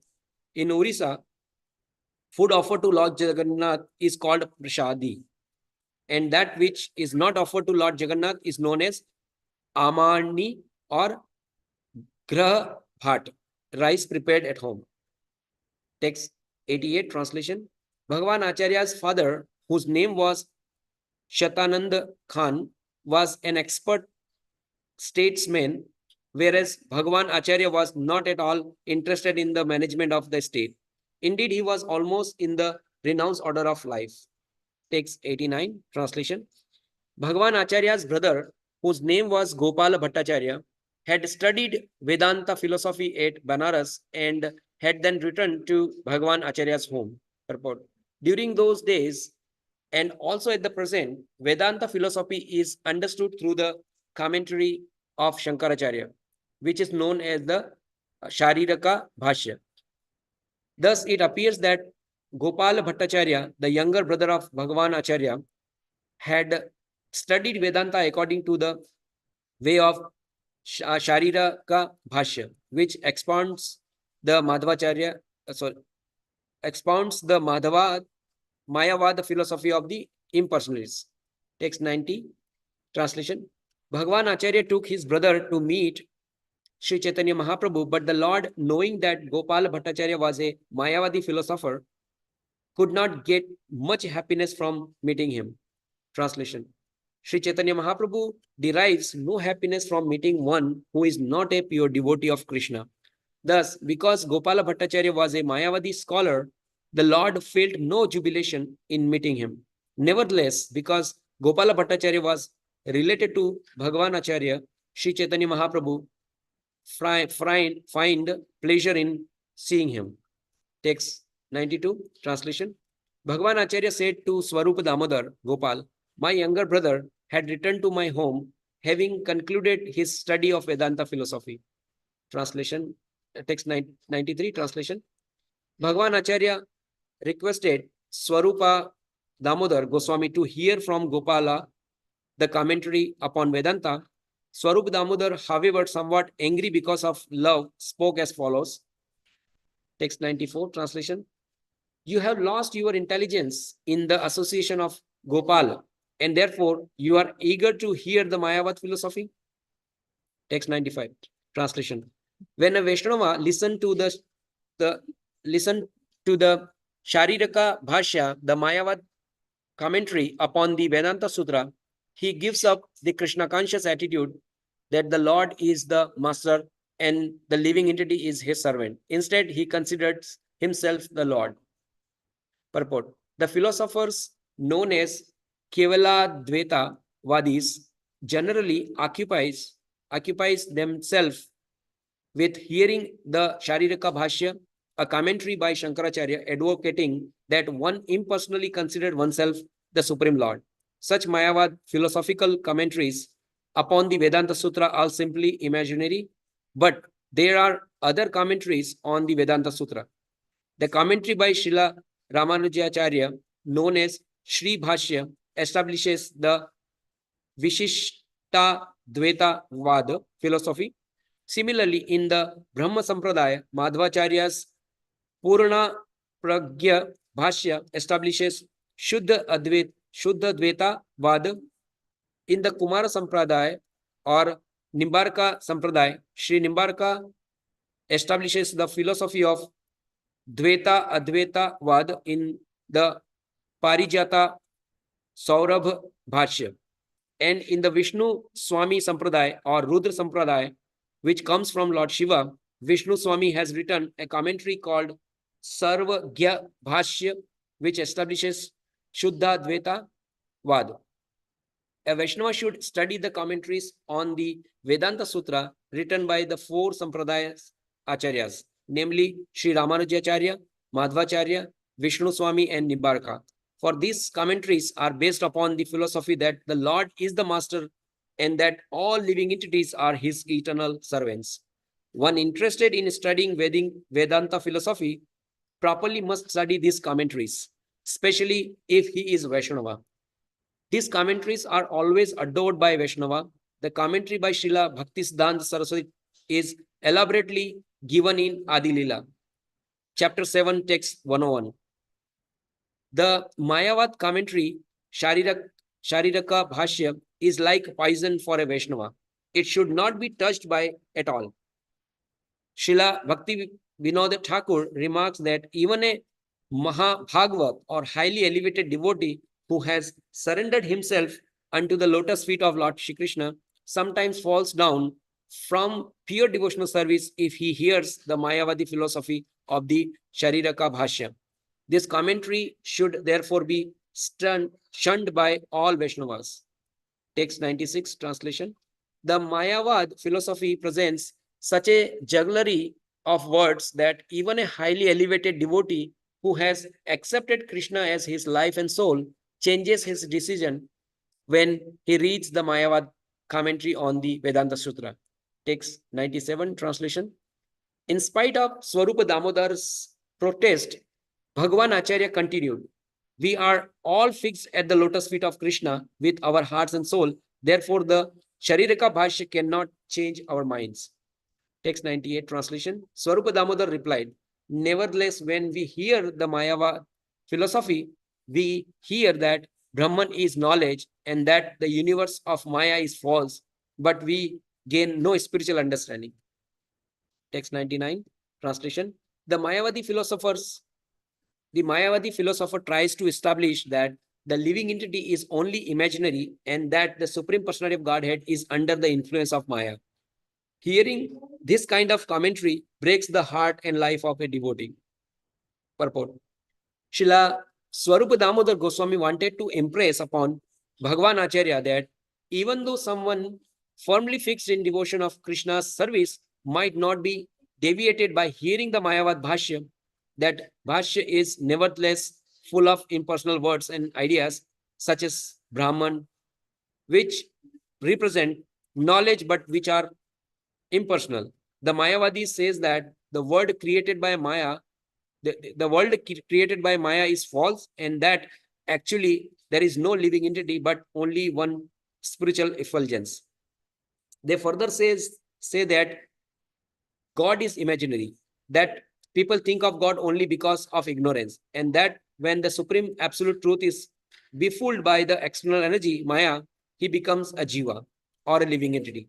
Upon hearing all these sensical ideas from the non-devotee, a devotee is greatly afflicted as if his heart and soul were broken. Text 100, translation. Thus, Bhagavan Acharya, greatly ashamed and fearful, remained silent. The next day, he asked Gopala Bhattacharya to return to his own district. Text 101, Translation. One day, Bhagwan Acharya invited Sri Chaitanya Mahaprabhu to dine at his home. Thus, he was preparing rice and various types of vegetables. Text 102. Translation. A devotee named Chota Haridāsa used to sing for Sri Chaitanya Mahaprabhu. Bhagwan Acharya called him to his home and spoke as follows. Text 103. Translation. Please go to the sister of Shikhi Mahiti in my name, ask her for a man of white rice and bring it here. Purport. In India, Shukla Chaul white rice is also called Atap Chaul, or rice that has not been boiled before being husked. Another kind of rice called Siddha Chaul, brown rice, is boiled before being husked. Generally, first class fine white rice is required for offering to the deity. Thus, Bhagwan Acharya asked Chota Haridāsa or Junior Haridāsa, a singer in the assembly of Sri Chaitanya Mahaprabhu, to get some of this rice from the sister of Shikhi Mahiti. A man is a standard of measurement in Odisha for rice and other food grains. Text 104 translation. Shikhi Mahiti's sister was named Madhavi Devi. She was an elderly lady who always performed austerities. She was very advanced in devotional service. Text 105 translation. Sri Chaitanya Mahaprabhu accepted her as having formerly been an associate of Srimati Radharani. In the entire world, three and a half people were his intimate devotees. Text 106 translation. The three were Swarup Damodar Gosvāmī, Ramananda Rai, and Shikhi Mahiti. And the half a person was Shikhi Mahiti's sister. Text 107 translation. After begging the rice from her, Junior Haridāsa brought it to Bhagwan Acharya, who was very pleased to see its quality. Text 108 translation. In great affection, Bhagwan Acharya cooked varieties of vegetables and other preparations dear to Sri Chaitanya Mahaprabhu. He also obtained remnants of food from Lord Jagannath and digestive aids such as ground ginger and also lime with salt. Text 109 translation. At noon, when Sri Chaitanya Mahaprabhu came to eat the offering of Bhagwan Acharya, he first appreciated the fine rice and therefore questioned him. Text 110 translation. Where did you get this fine rice? The Lord asked. Purport. Bhagwan Acharya replied, I got it by begging from Madhavi Devi. Text 111 translation. When Sri Chaitanya Mahaprabhu asked who had bagged the rice and brought it back, Bhagwan Acharya mentioned the name of Junior Haridāsa. Text 112 translation. Praising the quality of rice, Sri Chaitanya Mahaprabhu partook of the prasadam. Then, after returning to his residence, he gave the following order to Govinda, his personal assistant. Text 113 translation. From this day forward, do not allow Chota Haridāsa to come here. Text 114 translation. When Junior Haridāsa heard that he had been ordered not to approach Sri Chaitanya Mahaprabhu, he was very unhappy. No one could understand why he had been ordered not to come. Text 115 translation. Haridāsa fasted continuously for 3 days. Then Swarupa Damodar Gosvāmī and other confidential devotees approached Sri Chaitanya Mahaprabhu to inquire from him. Text 116 translation. What a great offense has Junior Haridāsa committed? Why has he been forbidden to come to your door? He has now been fasting for 3 days. Text 117 translation. The Lord replied, I cannot tolerate seeing the face of a person who has accepted the renounced order of life, but who still talks intimately with a woman. Purport. Shri Bhakti Siddhanta Saraswati Ṭhākura comments that Saralata or simplicity is the first qualification of a Vaishnava, whereas duplicity or cunning behavior is a great offense against the principle of devotional service. As one advances in Krishna consciousness, one must gradually becomes disgusted with material attachment and thus become more and more attached to the service of the Lord. If one is not factually detached from material activities, but still proclaims himself advanced in devotional service, he is cheating. no one will be happy to see such behavior. Text 118, translation. So strongly do the senses adhere to the objects of their enjoyment that indeed a wooden statue of a woman attracts the mind of even a great saintly person. Purport. The senses and the sense objects are so intimately connected that the mind of even a great saintly person is attracted to a wooden doll if it is attractively shaped like a young woman.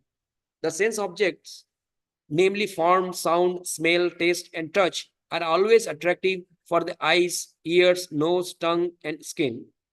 Since the senses and sense objects are naturally intimately related, sometimes even a person claiming control over his senses remains always subject to the control of sense objects. The senses are impossible to control unless purified and engaged in the service of the Lord. Thus, even though a saintly person vows to control his senses, the senses are still sometimes perturbed by sense objects. Text 119, translation. One should not sit closely with one's mother, sister, or daughter, for the senses are so strong that they may attract even a person advanced in knowledge. Purport. This verse appears in Manu Samhita 2.2115 and Srimad Bhagavatam 9.19.17. Text 120, translation. There are many persons with little in their possessions who accept the renounced order of life like monkeys. They go here and there, engaging in sense gratification and speaking intimately with women. Purport. One should strictly follow the regulative principles, namely no illicit sex, no meat eating, no intoxication, and no gambling. And in this way, one should make progress in spiritual life. If an unfit person sentimentally accepts vairagya or talk sannyasa, but at the same time remains attached to women, he is in a very dangerous position. His renunciation is called markat vairagya, or renunciation like that of a monkey. The monkey lives in the forest, eats fruit, and does not even cover itself with a cloth. In this way, it resembles a saint. But a monkey always thinks of female monkeys and sometimes keeps dozen of them for sexual intercourse. This is called markata vairagya. Therefore, one who is unfit should not accept the renounced order of life. One who accepts the order of sannyas but again becomes agitated by sensual disturbances and talks privately with women is called dharma dvaji or dharma kalanka, which means that he brings condemnation upon the religious order. Therefore, one should be extremely careful in the connection. Śrīla Bhakti Siddhanta Saraswati Ṭhākura explains the word markata to means restless. A restless person cannot be steady. Therefore, he simply wanders about gratifying his senses. Just to get praise from others, to get cheap adoration from his followers or people in general, such a person sometimes accepts the dress of a sannyasi or babaji in the renounced order, but he cannot give up desires for sense gratification, especially for the association of women. Such a person cannot make advancement in spiritual life. There are 8 different kinds of sensual enjoyment with women, including talking about them and thinking about them. Thus, for a sannyasi, a person in the renounced order, talking intimately with a woman woman is a great offense. Sri Ramananda Rai and Srila Narottam Das Thakur actually achieved the most elevated stage of the renounced order, but those who those who imitate them, accepting them as ordinary human beings, fall under the influence of the material energy. For that is a great misunderstanding. Takes 1:1 translation. After saying this, Sri Caitanya Mahaprabhu entered his room. Seeing him in such an angry mood, all the devotee fell silent. Text 112 translation. The next day, all the devotees together approached the lotus feet of Sri Chaitanya Mahaprabhu to submit an appeal on behalf of Junior Haridāsa. Text 123 translation. Haridāsa has committed a small offense. They said, therefore, O Lord, please be merciful to him. Now he has received a sufficient lesson in the future he will not commit such offense. Text 24, translation. Sri Chaitanya Mahaprabhu said, my mind is not under my control. It does not like to see anyone in the renounced order who talks intimately with women. Text 125, translation. You should all tend to your respective engagements. Give up this useless talk. If you speak this way again, I shall go away and you will no longer see me here. Text 126, translation. Hearing this, all the devotees covered their ears with their hands, got up and went about their respective duties. Text 127, translation. Sri Chaitanya Mahaprabhu also left that place to perform his noon duties. No one could understand his pastimes. Text 128, translation. The next day, all the devotees went to Sri Paramananda Puri and requested him to pacify the Lord. Text 129, translation. Paramananda Puri thereupon went alone to the residence of Sri Chaitanya Mahaprabhu. The Lord, after offering his obeisances, seated him by his side with great respect. Text 130, translation. The Lord inquired, what is your order? For what purpose have you come here? Paramananda Puri then submitted his prayers that the Lord show favor to Junior Haridāsa. Text 131, translation. Hearing this request, Sri Chaitanya Mahaprabhu replied, my dear Lord, please hear me. It is better for you to stay here with all the Vaishnavas. Text 132, translation. Please give me permission to go to Alala Nath. I shall remain there alone. Only Govinda will go with me. Text 133, translation. After saying this, the Lord called for Govinda, offering obeisances to Paramananda Puri. He got up and began to leave. Text 134, translation. The great Hasti Paramananda Puri Gosvāmī went before him and with great humility persuaded him to sit down in his room. Text 135, translation. Paramananda Puri said, my dear Lord Chaitanya, you are the independent personality of Godhead. You can do whatever you like.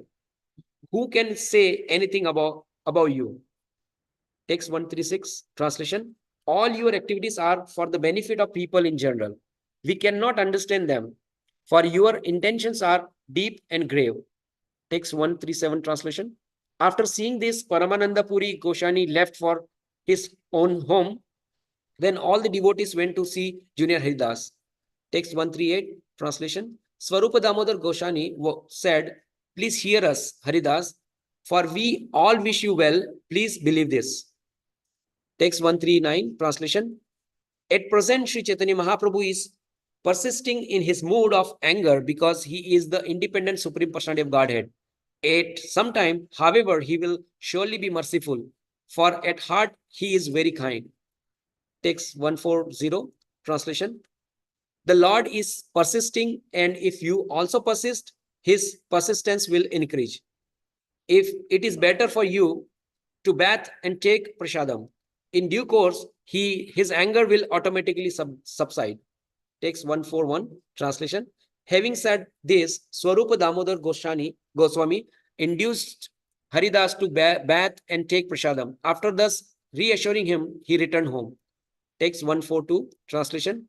When Sri Chaitanya Mahaprabhu went to see Lord Jagannath in the temple, Haridāsa stay a long distance away and see him. Text 413, translation. Sri Chaitanya Mahaprabhu is the ocean of mercy. Who can understand him? When he chastises his dear devotees, he certainly does so to re-establish the principle of religion or duty. Purport.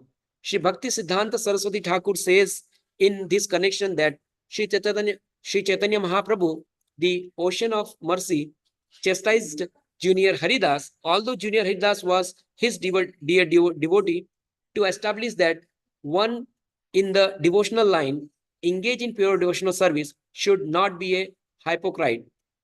For a person engaged in devotional service in the renounced order having intimate relationship with women is certainly hypocrisy.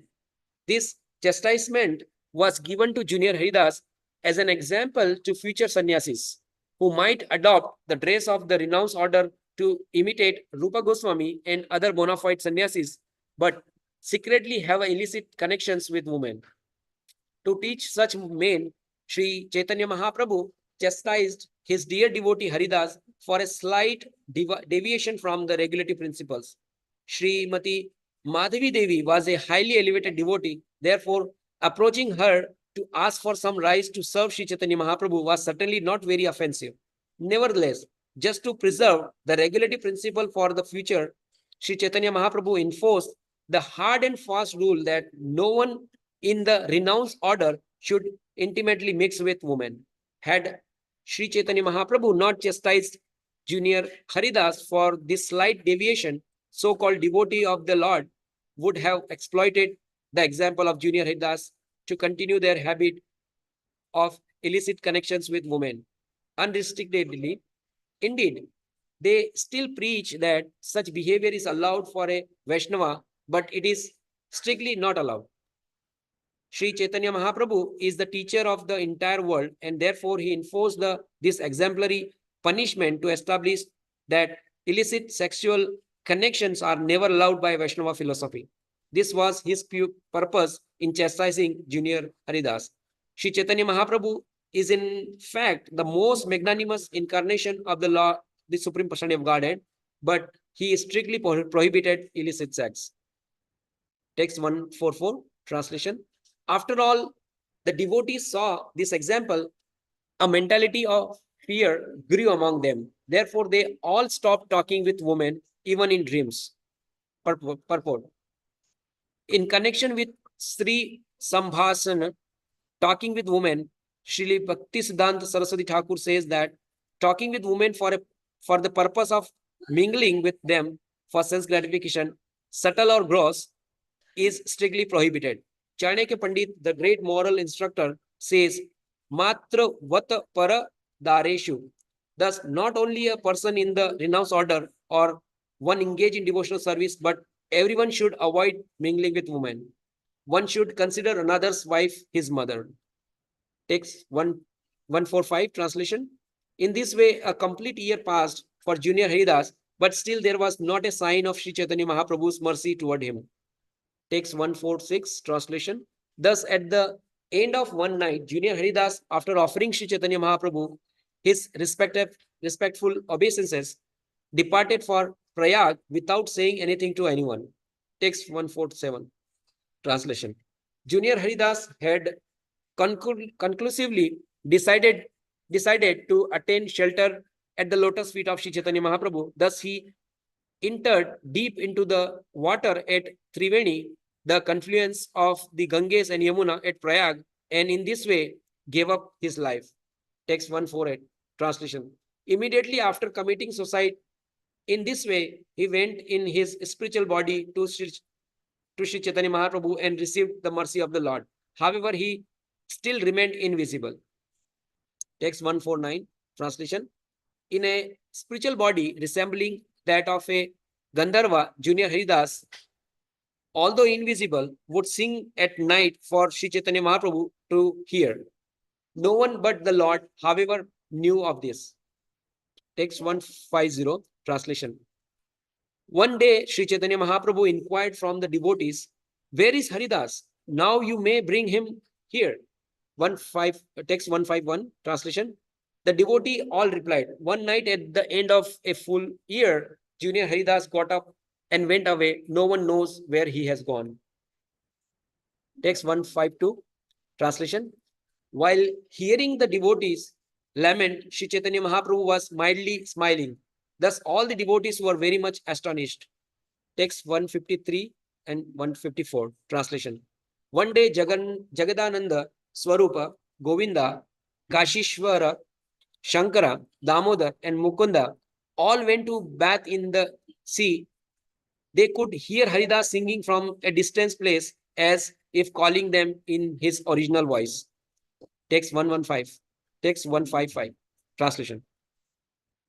No one could see him, but they could hear him singing in a sweet voice. Therefore, all the devotees headed by Govinda made this guess. Text 156, translation. Haridāsa must have committed suicide by drinking poison, and because of this sinful act, he has now become a Brahmana ghost. Text 157 translation.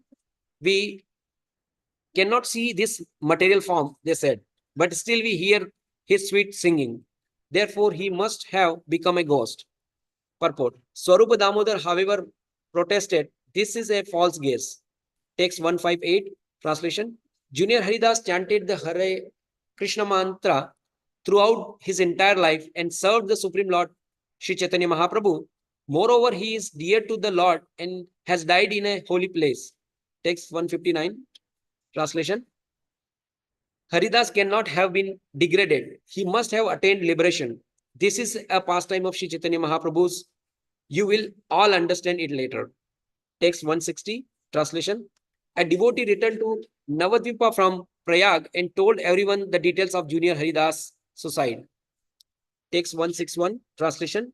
He explained how Junior Haridas had made his resolution and had thus entered the waters at the confluence of the Yamuna and Ganges. Hearing these details, Srivas Ṭhākura and the other devotees were very surprised. Text 162 translation. At the end of the year, Shivananda Sen came to Jagannath Puri as usual, accompanied by the other devotees, and thus in great happiness met Sri Chaitanya Mahaprabhu. Text 163 translation. When Srivas Ṭhākura inquired from Sri Chaitanya Mahaprabhu, where is Junior Haridas? The Lord replied, a person is sure to achieve the results of his fruitive activities. Text 164 translation. Then Srivas Ṭhākura related the details of Haridas' decision and his entering the waters at the confluence of the Gange and Yamuna. Text 165 translation. When Sri Chaitanya Mahaprabhu heard these details, he smiled in a pleased mood and said, if with sensual intentions one looks at women, this is the only process of atonement. Text 166 translation.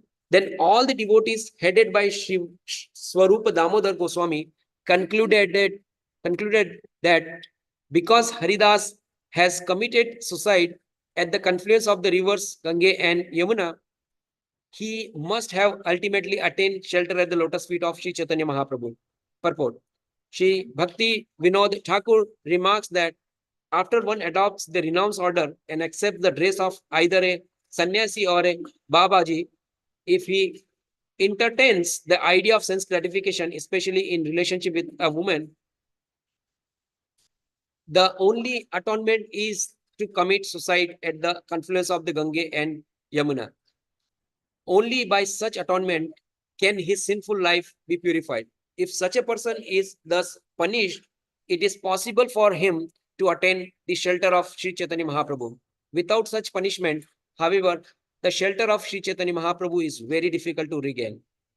Text 167 translation. In this way, Sri Chaitanya Mahaprabhu, the son of Mother Sachi, performs his pastimes, which greatly satisfies the ear and minds of pure devotee who hear about them. Text 168 translation.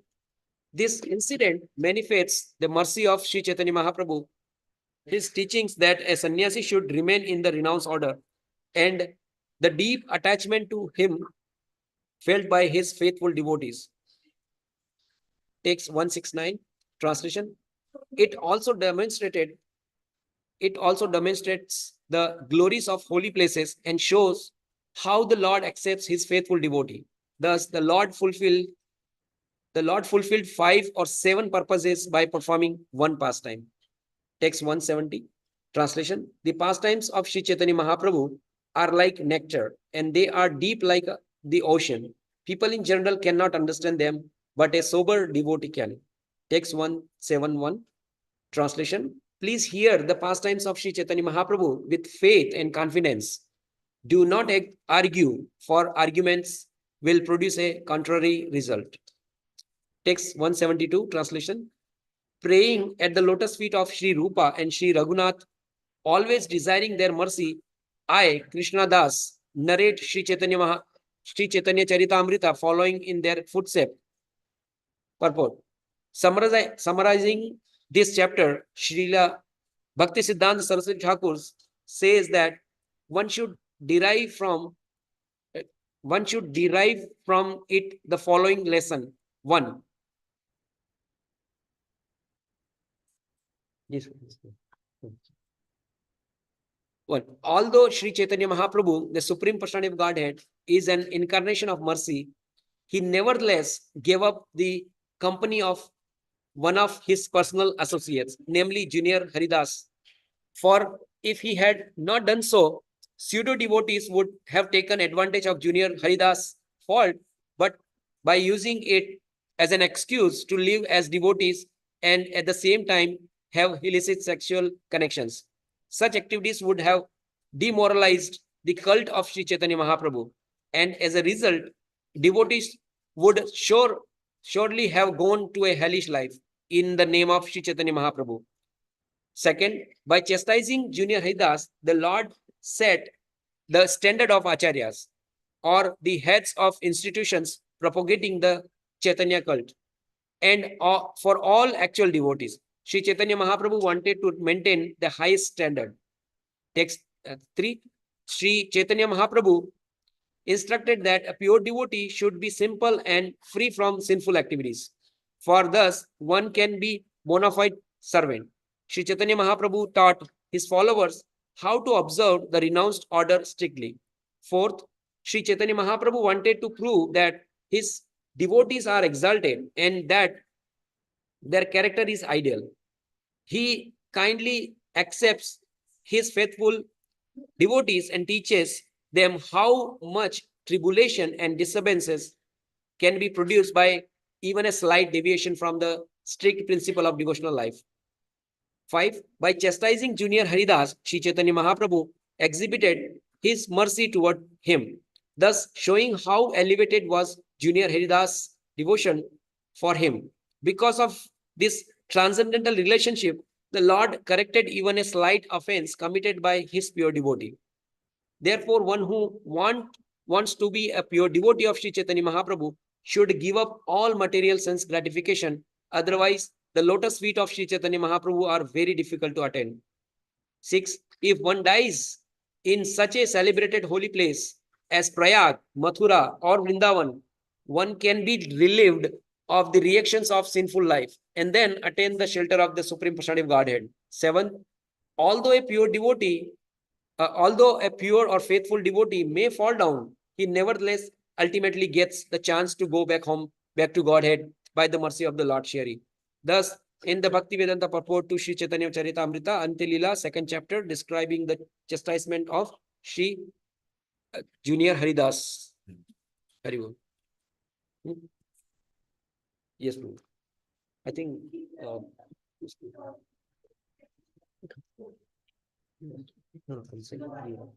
Param Karina he is signed up for it. He is signed up. Okay.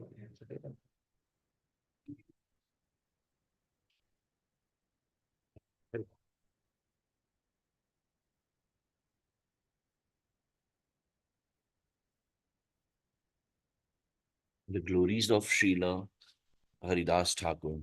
A summary of the chapter is given by Śrīla Bhaktivinoda Ṭhākura as follows. A beautiful young Brahmana girl in Jagannath Puri had very handsome son who was coming every day to Sri Chaitanya Mahaprabhu. This was not very much to the liking of Damodar Pandit. However, who therefore told Sri Chaitanya Mahaprabhu, if you display so much love for this boy, people will doubt your character. Hearing these words from Damodar Pandit, the Lord sent him to Navadvip to supervise the affairs of his mother Sachi Devi. He also specially requested Damodar Pandit to remind his mother that he was sometimes going to her home to accept the food she offered. Thus, following the order of Sri Chaitanya Mahaprabhu, Damodar Pandit went to Navadvip, talking with him all kinds of prasadam from Lord Jagannath. On other occasions, Sri Chaitanya Mahaprabhu once inquired from Haridāsa Ṭhākura, who was known as Brahma Haridāsa, how the Yavanas or persons bereft of Vedic culture would be delivered in Kali Yuga. Haridāsa Ṭhākura replied that their deliverance would be possible if they very loudly chanted the Hare Krishna mantra. For hearing the Hare Krishna mantra chanted loudly, even but with little realization, would help them. After describing this incident, the author of Chaitanya Charitamrta also describes how Haridāsa Ṭhākura was tested at Benapola, a village near Shantipur. A person named Ramchandra Khan, who was envious of Haridāsa Ṭhākura, sent a professional prostitute to attempt to defame him. But by the mercy of Haridāsa Ṭhākura, even the prostitute was delivered.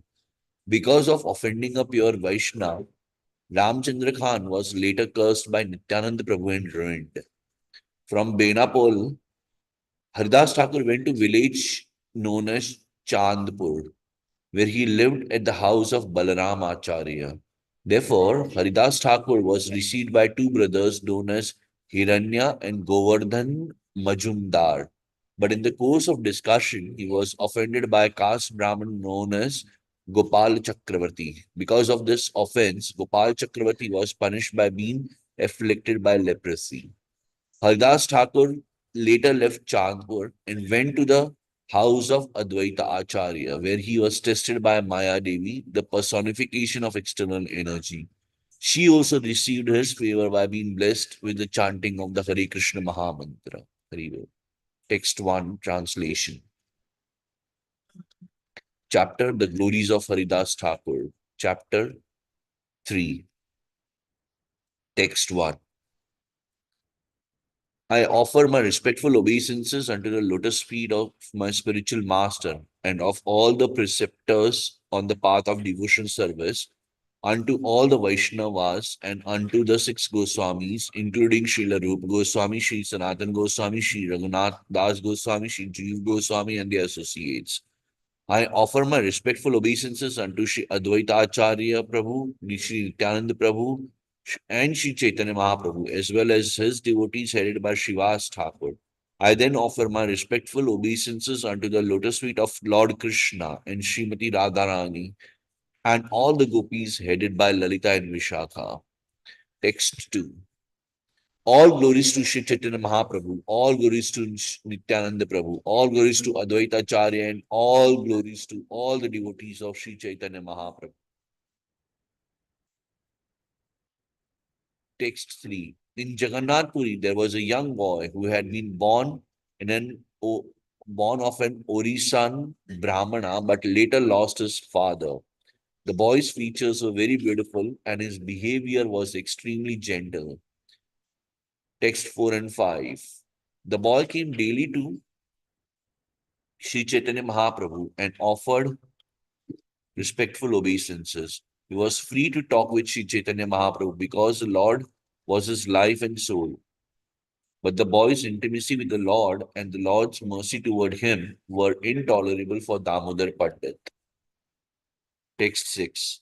Damodar Pandit again and again forbade the son of the Brahmana to visit the Lord. But the boy could not bear staying home and not seeing Chaitanya Mahaprabhu. Text 7.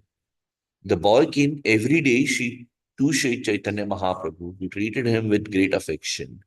It is the nature of any boy to go see a man who loves him. Text 8. This was intolerable for Damodar Pandit.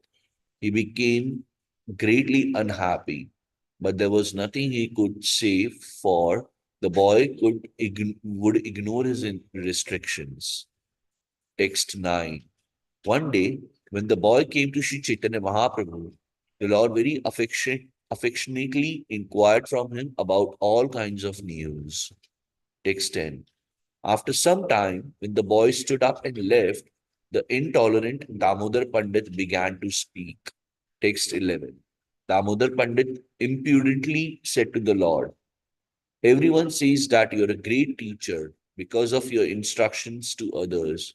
But now we shall find out what kind of teacher you are. Purport.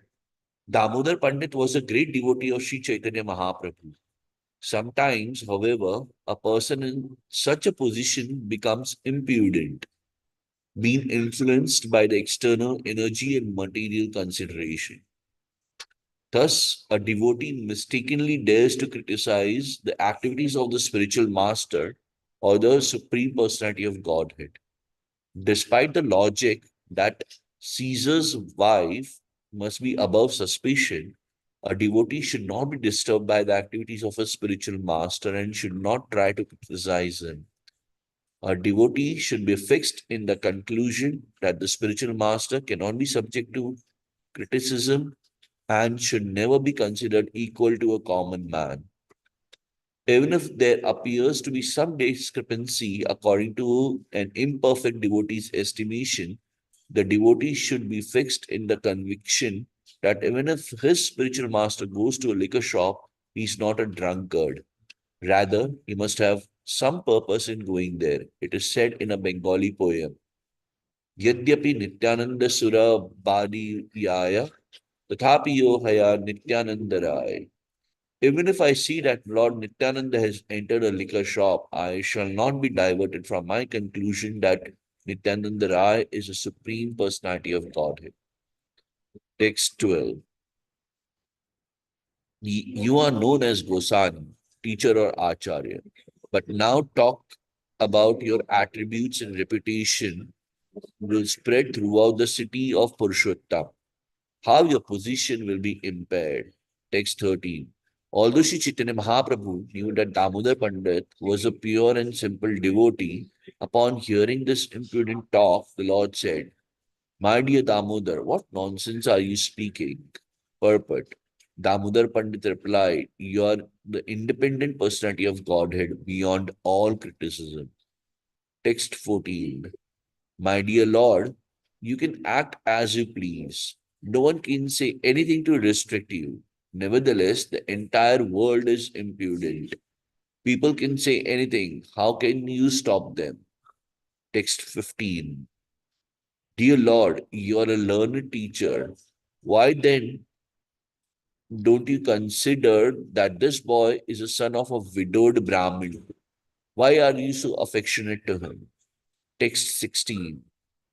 Although the boy's mother is completely austere and chaste, she has one natural fault. She's very beautiful young girl. Text 17. And you, my dear Lord, are a handsome, attractive young man. Therefore, certainly people will whisper about you. Why should you give them such an opportunity? Purport. As a simple and staunch devotee of Lord Chaitanya Mahaprabhu, Damodar Pandit could not tolerate criticism of the Lord. But unfortunately, he himself was criticizing Lord Sri Chaitanya Mahaprabhu in his own way. The Lord could understand that it was because of Damodar Pandit's simplicity that he impudently dared criticize him. Nevertheless, such a behavior by a devotee is not very good. Text 18. Having said this, Damodar Pandit became silent. Sri Chaitanya Mahaprabhu smiled, pleased within himself, and considered the impudence of Damodar Pandit. Text 19. Sri Chaitanya Mahaprabhu thought, this impudence is also a sign of pure love for me. I have no other intimate friend like Damodar Pandit. Text 20. Thinking in this way, Sri Chaitanya Mahaprabhu went to perform his noon duties. The next day, he called Damodar Pandit to a solitary place. Text 21. The Lord said, My dear friend Damodar, you had better go to Nadia and stay with my mother. Text 22. I see no one but you to protect her, for you are so careful that you can caution even me. Text 23. You are the most neutral among my associates. This is very good. For without being neutral, one cannot protect religious principles. Text 24. You can do whatever I cannot. Indeed, you can chastise even me, what to speak of others. Text 25. It is best for you to go to the shelter of my mother's lotus feet, for no one will be able to behave independently in front of you. Text 26. At intervals, you may come see me here and then soon again go there. Text 27. Offer my mother millions of my obeisances. Please speak to her about my happiness here and thus give her happiness. Text 28. Tell her that I sent you to inform her of my personal activities so that she may share in my happiness. Text 29. Speaking in this way, satisfy the mind of Mother Shachi.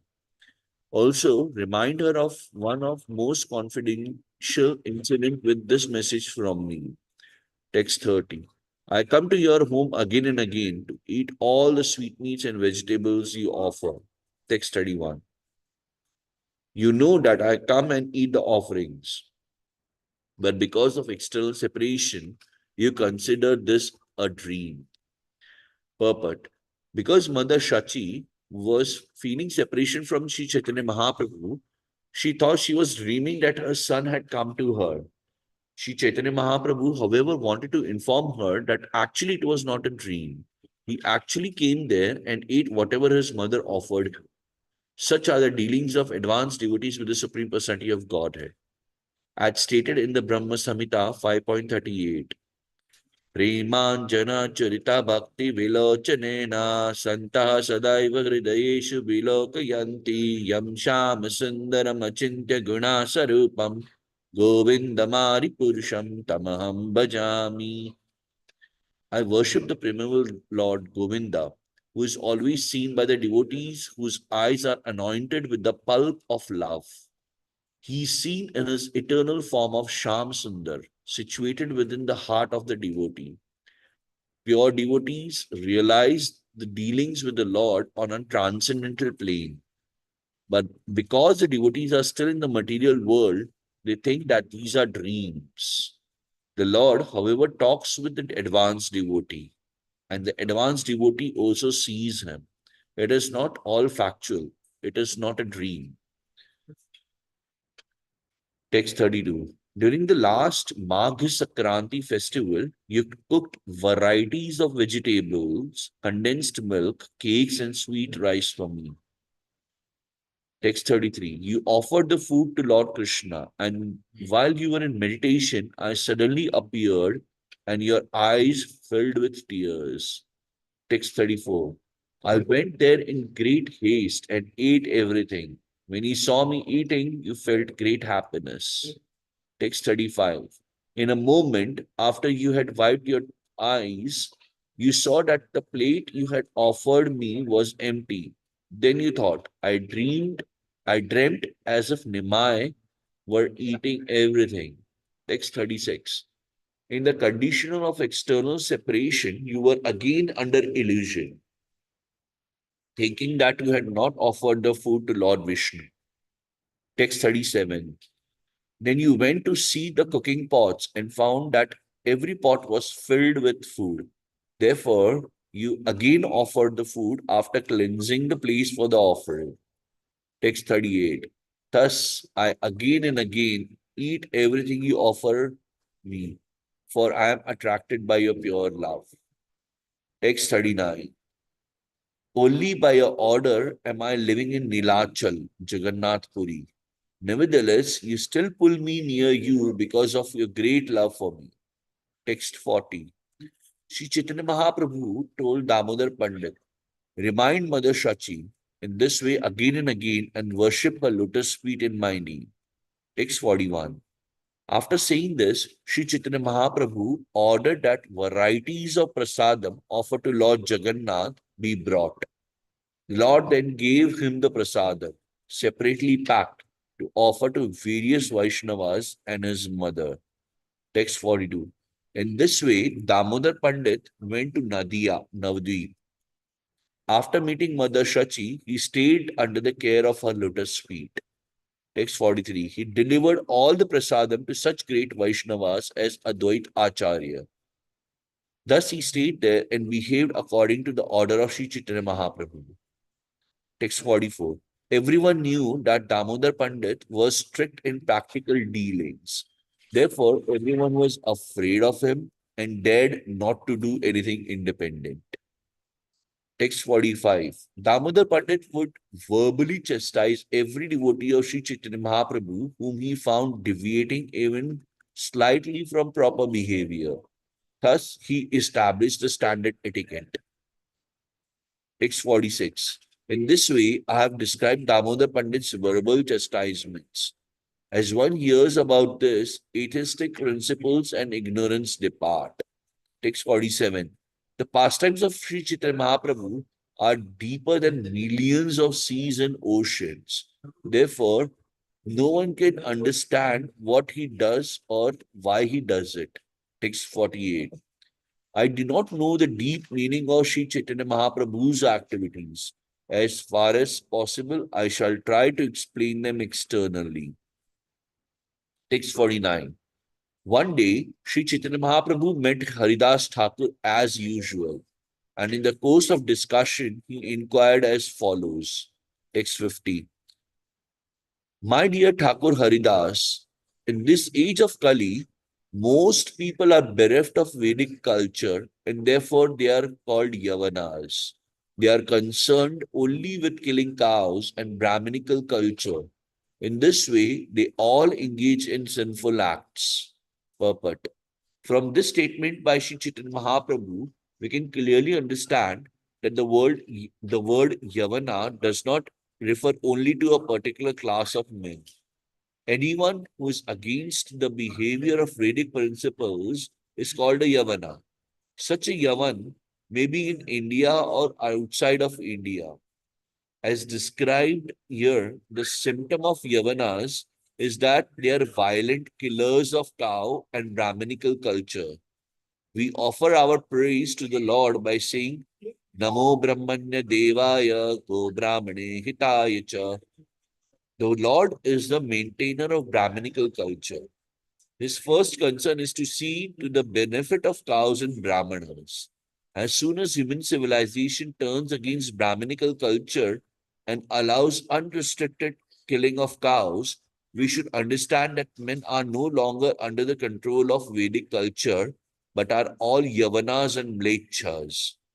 It is said that the Krishna consciousness movement will be prominent within the next 10,000 years. Reboot. But after that, people will all become Mlechas and Yavanas.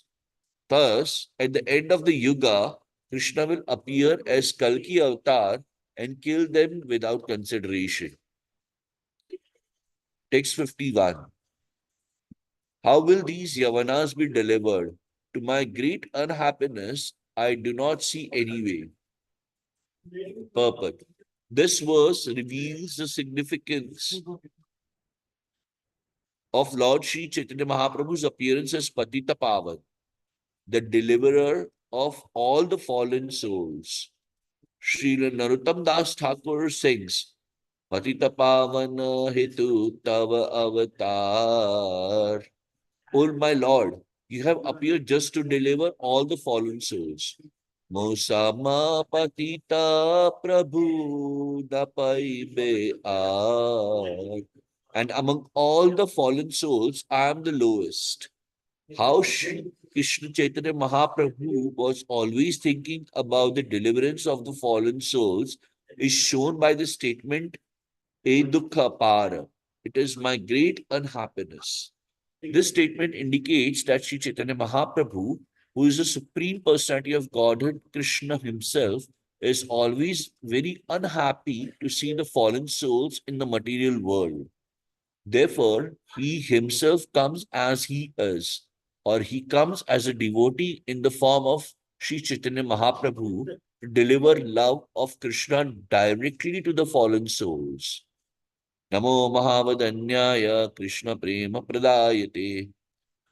Sri Chaitanya Mahaprabhu is so merciful that he not only gives knowledge of Krishna, but by his practical activities teaches everyone how to love Krishna. Krishna Prema Pradayate.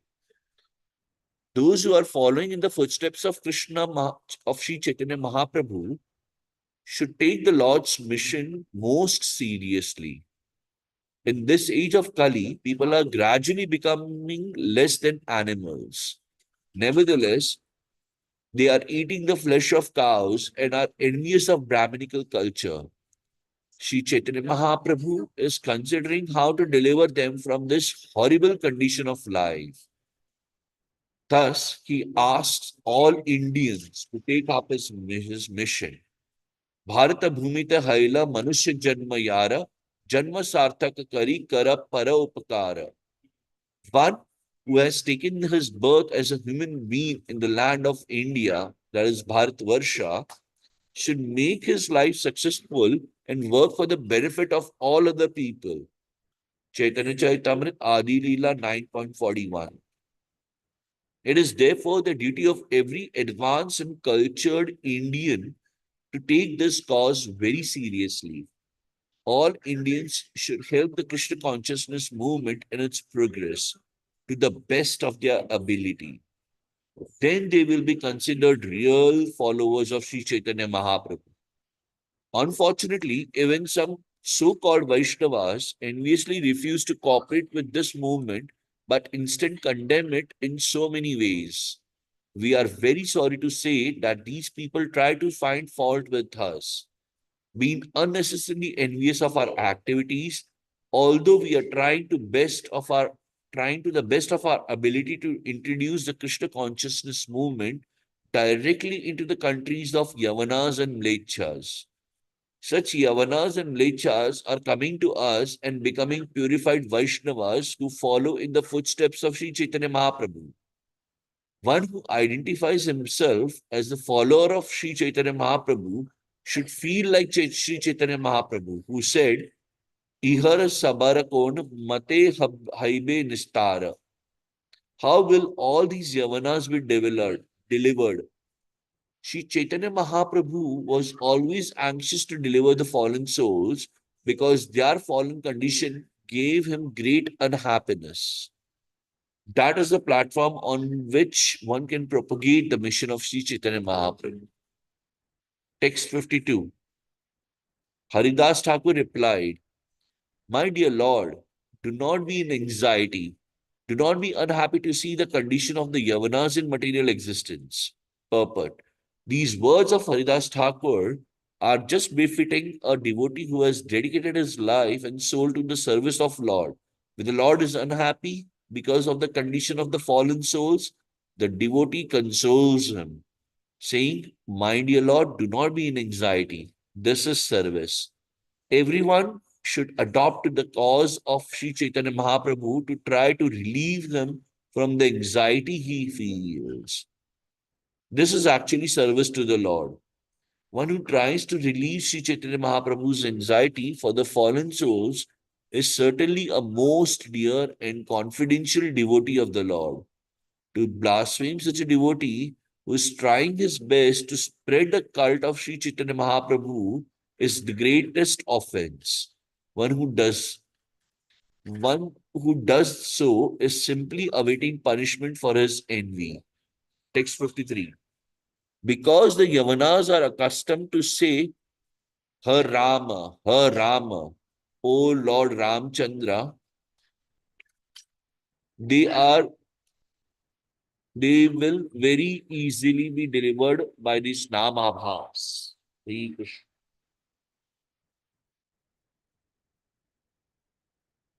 Text 54. A devotee in advanced ecstatic love exclaims, O my Lord Ramchandra, O my Lord Ramchandra. But the Yavanas also chant, Ha Rama, Ha Rama. Just see their good fortune. Purport. If a child touches fire, the fire will burn him. And if elderly man touches fire, it will burn him also. Haridāsa Ṭhākura says that a great devotee of the Lord exclaims, Ha Rama, Ha Rama. But although Yavanas do not know the transcendental meaning of Ha Rama, they say those words in the course of their ordinary life. For the Yavanas, the words Ha Rama means abominable, whereas the devotee exclaims the words Ha Rama in ecstatic love. Nevertheless, because the words Ha Rama are spiritual samamponam, the fact is the same. Whether they are uttered by Yavanas or by great devotees, just as fire is the same both for a child and for an elderly man, In other words, the holy name of the Lord, Harama, always acts even when the holy name is chanted without reference to the Supreme Lord. Yavanas utter the holy name in different attitude than devotees. But the holy name, Ha Rama, is so powerful spiritually that it acts anywhere, whether one knows it or not. This is explained as follows.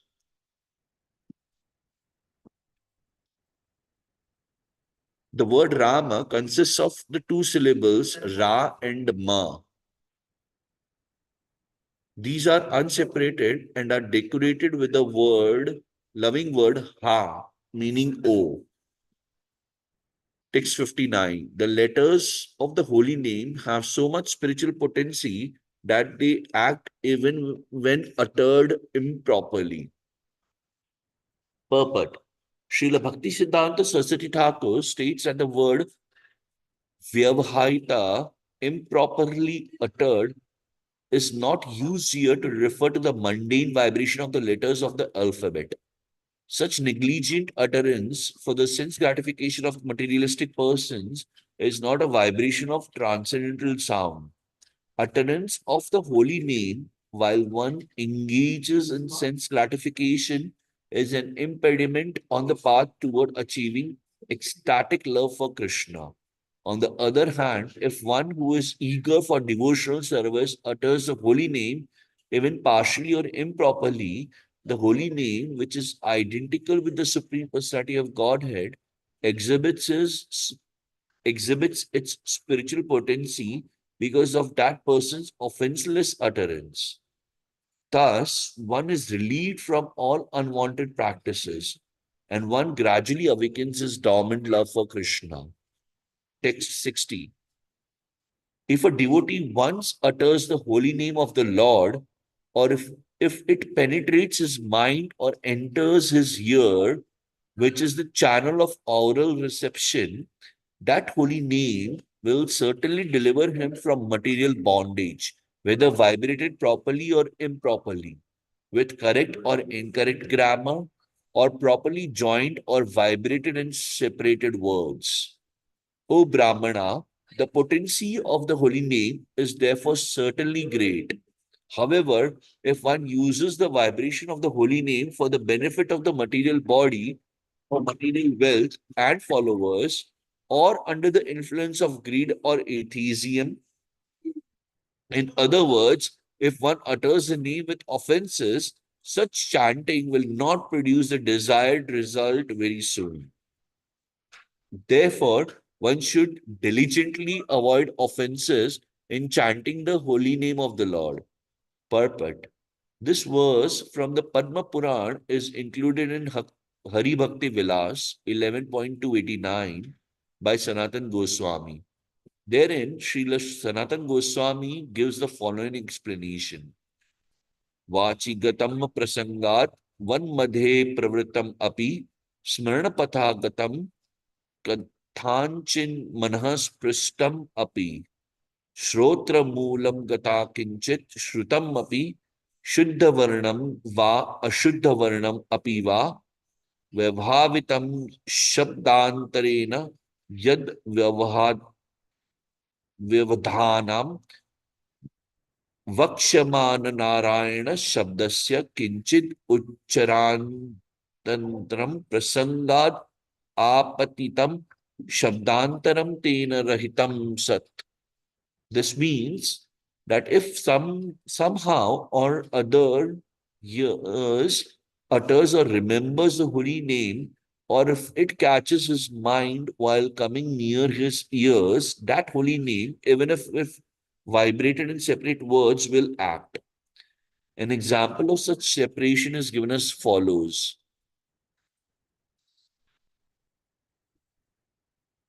Yadva yadyapi halam riktam iti adi uktau hakara rikaryor vritya hariti namasteva tatha raja mahishi iti atra rama namapi evam anyat api uhiyam tathapi tan namad madhye vyavadhayakam aksharantam asti etadrisha vyavadhana rahitam iti artha yadva vyavahitam cha tad rahitam chapi va tatra vyavahitam namna kinchit uchcharnartanam तंथंचित अपतितम शब्दांतरम समाध्ये पश्चान नामावशिष्टकारक्षग्रहणम इति एवं रूपम मध्ये शब्दांतरेनंतरितम इति अर्थः रहितम पश्चात अवष्टिकाक्षर ग्रहणवर्जितम केनचिद अंशेन हीनम इति अर्थः तथापि तारयति एव. Suppose one who is using the two words halam riktam, now the syllable ha in the word halam and the syllable ri in riktam are separately pronounced, but nevertheless the holy name will act because one somehow or other utters the word hari. Similarly, in the word Raja Mahishi, the syllables Ra and Ma appear in two separate words. But because they somehow or other appear together, the holy name Ram will act, therefore, provided there are no offenses. Sarvebhya papebhyo paradhebhyascha samsrit api उदाहरित एवति सत्यम एव किंतु नाम सेवनस्य मुख्यम यत् फलम तन्न सद्ये संपद्यते तथा देह बृहन्दनादि अर्थम अपि नाम सेवना मुख्यम फलम अशु न सिद्ध्यति आह तच्चेद इति. The holy name has so much spiritual potency that it can deliver one from spiritual reactions and material entanglements. But utterances of the holy name will not be very soon fruitful if done to facilitate sinning. Tannam cheda yadi dehadi madhye nikshipitam dehad parharandi artham eva vinishyatam tadapi phala janakam na bhavati kim apitu bhavati eva kintu atra eha loke sigram na bhavati kintu vilambenaiva bhavatit arthaha. The holy name is so powerful that it must act.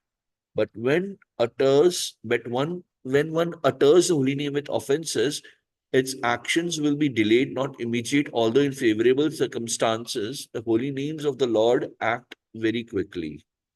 Text 61. Namachari Haridāsa Ṭhākura continued, if one offenselessly utters the holy name, even imperfectly, one can be freed from all results of sinful life. Haribol. Text 62. O reservoir of all good qualities, just worship Shri Krishna, the purifier of all purifiers. The most exalted of the personalities worshipped by choice poetry. Worship him with a faithful, unflinching mind, without duplicity, and in a highly elevated manner. Thus worship the Lord, whose name is like the sun. For just as a slight appearance of the sun dissipates the darkness of night, so a slight appearance of the holy name of Krishna can drive away all the darkness of ignorance that arises in the heart due to greatly sinful activities performed in previous lives. Purport. This verse is found in Bhakti Rasamrit Sindhu 2.1.103. Text 63. Even a faint light from the holy name of the Lord can eradicate all the reactions of sinful life. Text 64. While dying, Ajamil chanted the holy name of the Lord, intending to call his son Narayana. Nevertheless, he attained the spiritual world. What then to speak of those who chant the holy name with faith and reverence? Purport. This is a verse from Srimad Bhagavatam 6.2.49. Text 65. Because of even the faintest trace of the effulgence of the Lord's holy name, one can attain liberation. We can see this in all revealed scriptures. The evidence appears in the story of Ajamal and Srimad Bhagavatam. Text 66. As Sri Chaitanya Mahaprabhu heard this from Sri Haridāsa Ṭhākura, the happiness within his heart increased. But as a matter of course, he still inquired further. Text 67. On this earth, there are many living entities, the Lord said, some moving and some not moving. What will happen to the trees, plants, insects, and other living entities? How will they be delivered from material bondage? Text 68. Haridāsa Ṭhākura replied, My dear Lord, the deliverance of all moving and non-moving living entities takes place only by your mercy. You have already granted this mercy and delivered them. Translation, text 69. You have loudly chanted the Hare Krishna mantra, and everyone moving or not moving has benefited by hearing it. Text 70. My Lord, the moving entities who have heard your loud Sankirtan have already been delivered from bondage to the material world. And after the non-moving entities like trees hear it, there is an echo. Text 71. Actually, however, it is not an echo. It is Kirtan of non-moving living entities. All this, although inconceivable, is possible by your mercy. Text 72. When loud chanting of the Hare Krishna mantra is performed all over the world by those who follow in your footsteps, all living entities, moving and non-moving, dance in ecstatic devotional love. Hari Bol. Text 73. My dear Lord, all the incidents that took place while you were going to Vrindavan through the forest known as Jharikhanda have been related to me by your servant Balabhadra Bhattacharya. Text 74. When your devotee Vasudev Datta submitted his plea at your lotus feet for the deliverance of all living entities, you accepted that request. Text 75. My dear Lord, you have accepted the form of a devotee just to deliver all the fallen souls of this world. Text 76. You have preached the loud chanting of the Hare Krishna Mahamantra, and this way freed all moving and non-moving living entities from material bondage. Text 77. Sri Chaitanya Mahaprabhu replied, if all living entities are liberated, the entire universe will be devoid of living beings. Text 78 and 79. Haridāsa said, My Lord, as long as you are situated within the material world, you will send to the spiritual sky all the developed moving and non-moving and living entities in different species. Then again, you will awaken the living entities who are not yet developed and engage them in activities. Text 80. In this way, all moving and non-moving living entities will come into existence and the entire universe will be filled as it was previously. Purport. While we are preaching, opposing elements sometimes argue. If all living entities were delivered by the Krishna consciousness movement, what would happen then? The universe would be devoid of living entities. In answer to this, we may say that in a prison, there are many prisoners. But if one thinks that a prison would be empty if all the prisoners adopted good behavior, he is incorrect. Even if all the prisoners within a jail are freed, some other criminals will fill it again. A prison will never be vacant, for there are many prospective criminals who will fill the prison cells even if the present criminals are freed by the government. As confirmed in the Bhagavad Gita 13.22, Karanam guna sango asya sadyoni janmashu. Because of the living entity's association with material nature, he meets with good and the evil among various species. There are many unmanifested living entities covered by the mode of ignorance who will gradually come to the mode of passion. Most of them will become criminals because of their fruitive activities and again fill the prisons. Text 81. Previously, when Lord Ramchandra left this world, he took with him all the living entities of Ayodhya. Then he filled Ayodhya again with other living entities. Text 82. My dear Lord, you have set a plan in motion by descending to the material world, but no one can understand how you are acting. Text 83. Formerly, when Lord Krishna descended in Vrindavan, he freed all living entities in the universe from material existence in the same way. Text 84. Krishna, the unborn Supreme Personality of Godhead, master of all masters of mystic power, delivers all living entities moving and non-moving. Nothing is astonishing in the activities of the Lord. This is a quotation from Srimad Bhagavatam, 10th canto, 29th chapter, 16th verse. Text 85.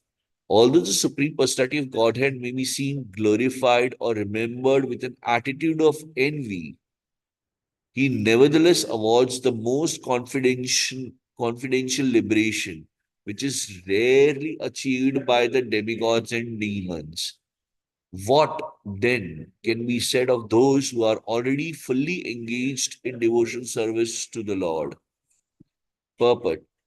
This is quotation from Vishnu Purana 4.15.17.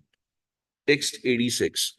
By descending as an incarnation at Navadvip, you, just like Krishna, have already delivered all the living entities of the universe. Text 87. One may say that he understands the glories of Sri Chaitanya Mahaprabhu. He may know whatever he may know, but as far as I am concerned, this is my conclusion. Text 88. My dear Lord, your pastimes are just like an ocean of nectar. It is not possible for me to conceive how great that ocean is or even to understand a drop of it. Text 89. Hearing all this, Sri Chaitanya Mahaprabhu was astonished. These are actually my confidential pastimes, he thought. How could Haridāsa have understood them? Text 90.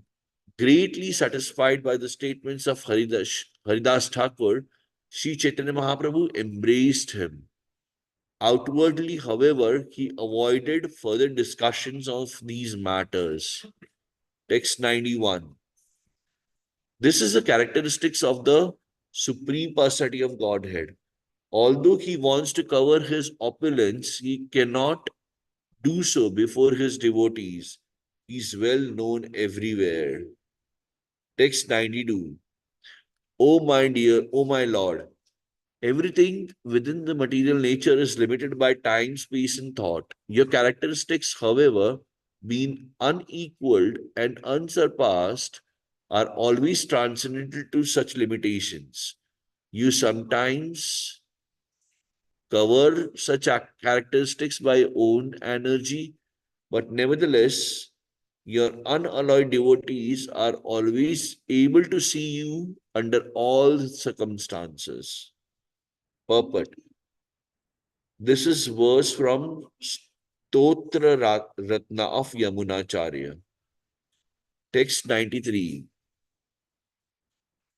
Then Sri Chaitanya Mahaprabhu went to his personal devotees and began speaking about Haridāsa Ṭhākura's transcendental qualities as if he had hundreds of mouths.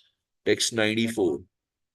Sri Chaitanya Mahaprabhu derives great pleasure from glorifying his devotees, and among the devotees, Haridāsa Ṭhākura is the foremost. The transcendental qualities of Haridāsa Ṭhākura are innumerable and unfathomable.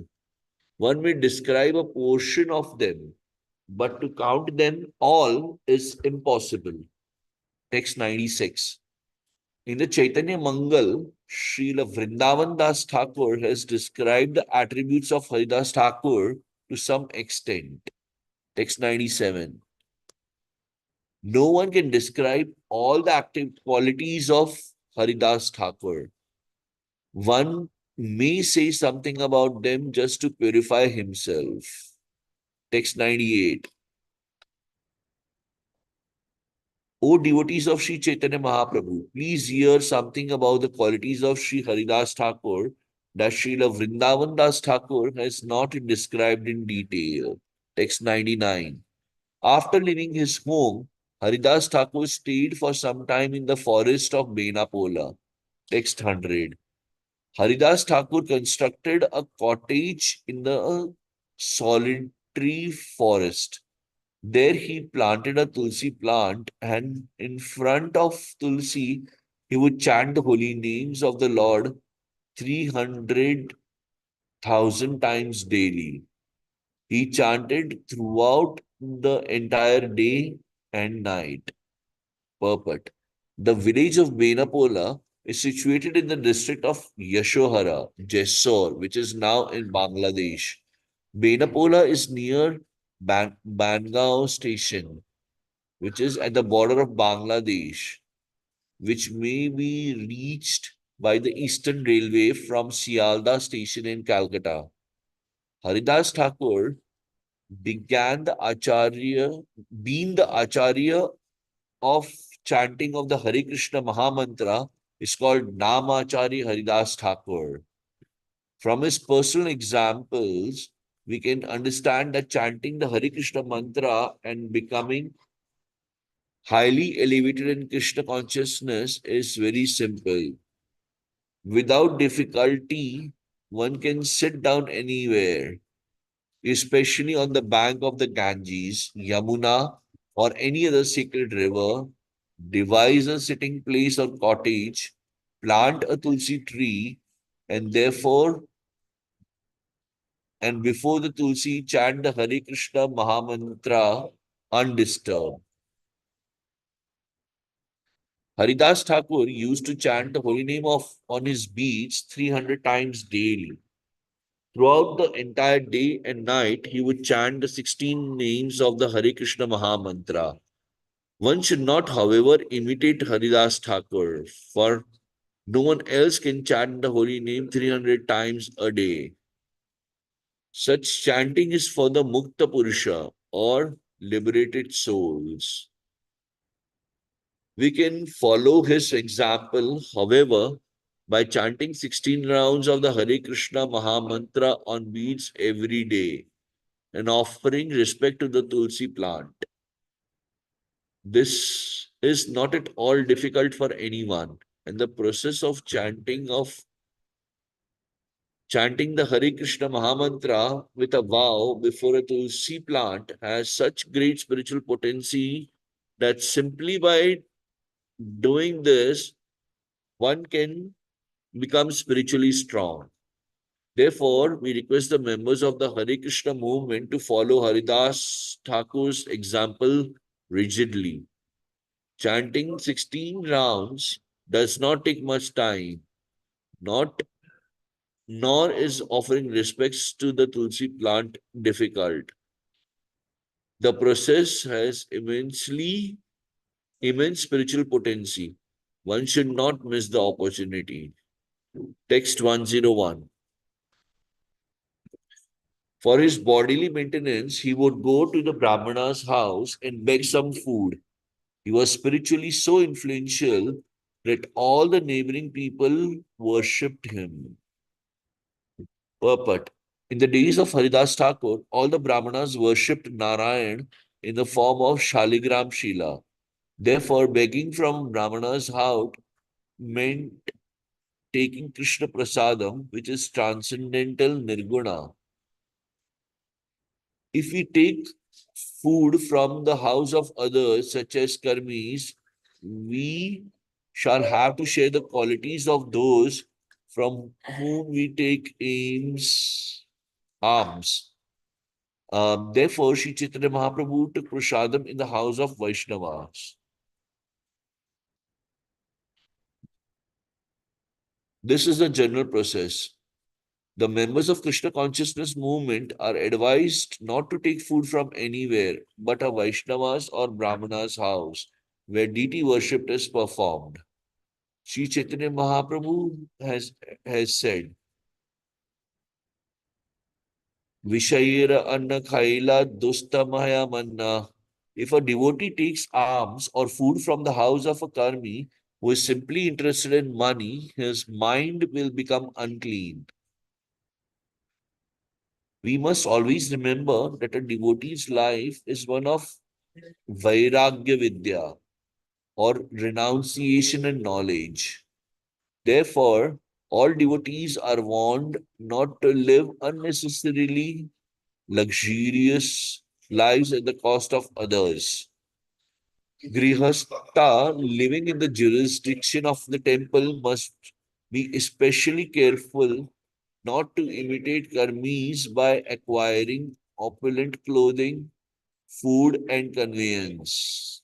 As far as possible, these should be avoided. A member of the temple, whether grihastha, brahmachari, or sannyasi, must practice a life of renunciation following in the footsteps of Haridāsa, Ṭhākura, and 6 other Gosvāmīs. Otherwise, because Maya is very strong, at any time one may become a victim of Maya and fall down from his spiritual life. Text 102. A landholder named Ramchandra Khan was the zamindar of that district. He was envious of Vaishnavas and was therefore a great atheist. Text 103. Unable to tolerate that such respect was being offered by Haridāsa Ṭhākura, Ramchandra Khan planned in various ways to dishonor him. Text 104. This is by no text 104. By no means could he find any fault in the character of Haridāsa Ṭhākura. Therefore, he called for local prostitutes and began a plan to discredit his holiness. Purport. This is typical of atheistic men. But even among so-called religionists, sadhus, mendicants, sannyasis, and brahmacharis, there are many enemies of the Krishna consciousness movement who always try to find faults in it, not considering that the movement is spreading automatically by the grace of Lord Sri Chaitanya Mahaprabhu, who wanted it spread all over the world in every town and village. We are trying to fulfill the Lord's desire, and our attempt has become fairly successful. But the enemies of this movement unnecessarily try to find faults in it. Exactly like the old rascal Ramchandra Khan, who opposed Haridāsa Ṭhākura. Text 105. Ramchandra Khan said to the prostitutes, there is a mendicant named Haridāsa Ṭhākura. All of you devise a way to deviate him from his vow of austerity. Purport. Devotional service is the path of Vairagya Vidya, renunciation and knowledge.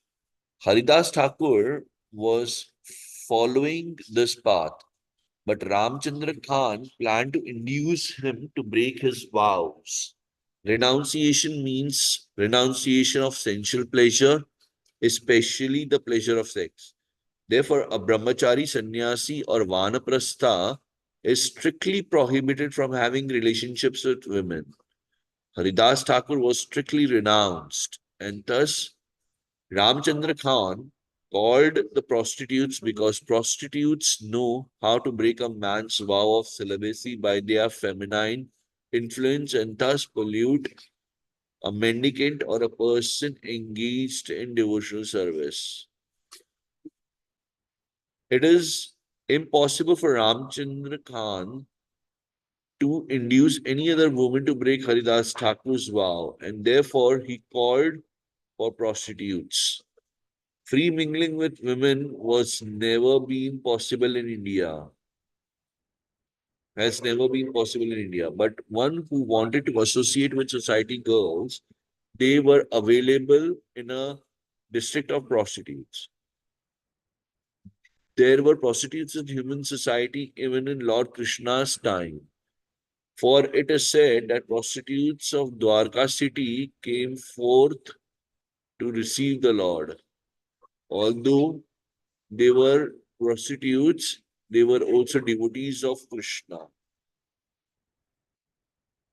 Text 106. Among the prostitutes, one attractive young girl was selected. I shall attract the mind of Haridāsa Ṭhākura, she promised within 3 days. Text 107. Ramchandra Khan said to the prostitute, my constable will go with you, so that as soon as he sees you with Haridāsa Ṭhākura, immediately he will arrest him and bring both of you to me. Text 108. The prostitute replied, first let me have union with him once.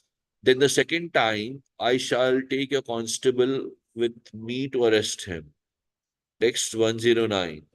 At night, the prostitute, after dressing herself most attractively, went to the cottage of Haridāsa Ṭhākura with great jubilation. Text 110. After offering obeisances to the Tulasi plant, she went to the door of Haridāsa Ṭhākura, offered him obeisances, and stood there.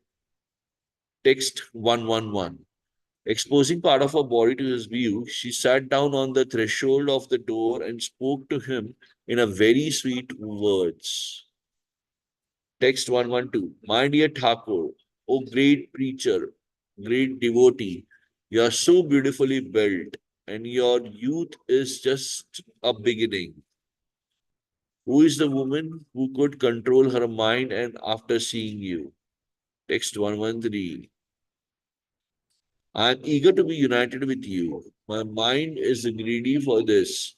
If I don't obtain you, I shall not be able to keep my body and soul together. Text 114 and 115.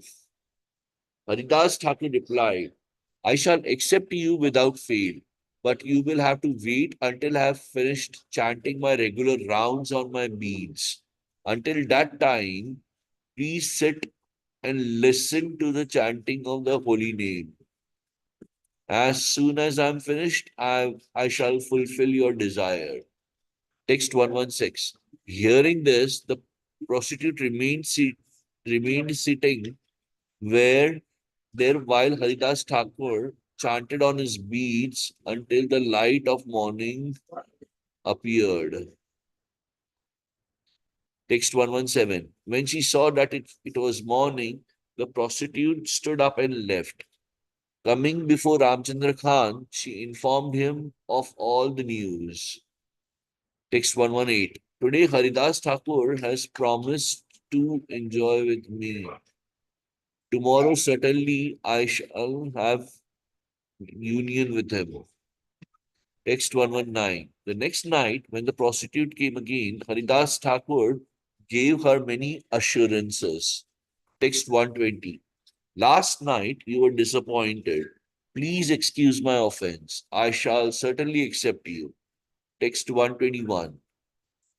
Please sit down and hear the chanting of the Hare Krishna Mahamantra until my regular chanting is finished. Then your desire will surely be fulfilled. Text 122. After offering her obeisances to the Tulsi plant and Haridāsa Ṭhākura, she sat down at the door. Hearing Haridāsa Ṭhākura chanting the Hare Krishna mantra, she also chanted, O my Lord Hari, O my Lord Hari. Purport. Herein, one can clearly see how a Vaishnava delivers a fallen soul by transcendental trick.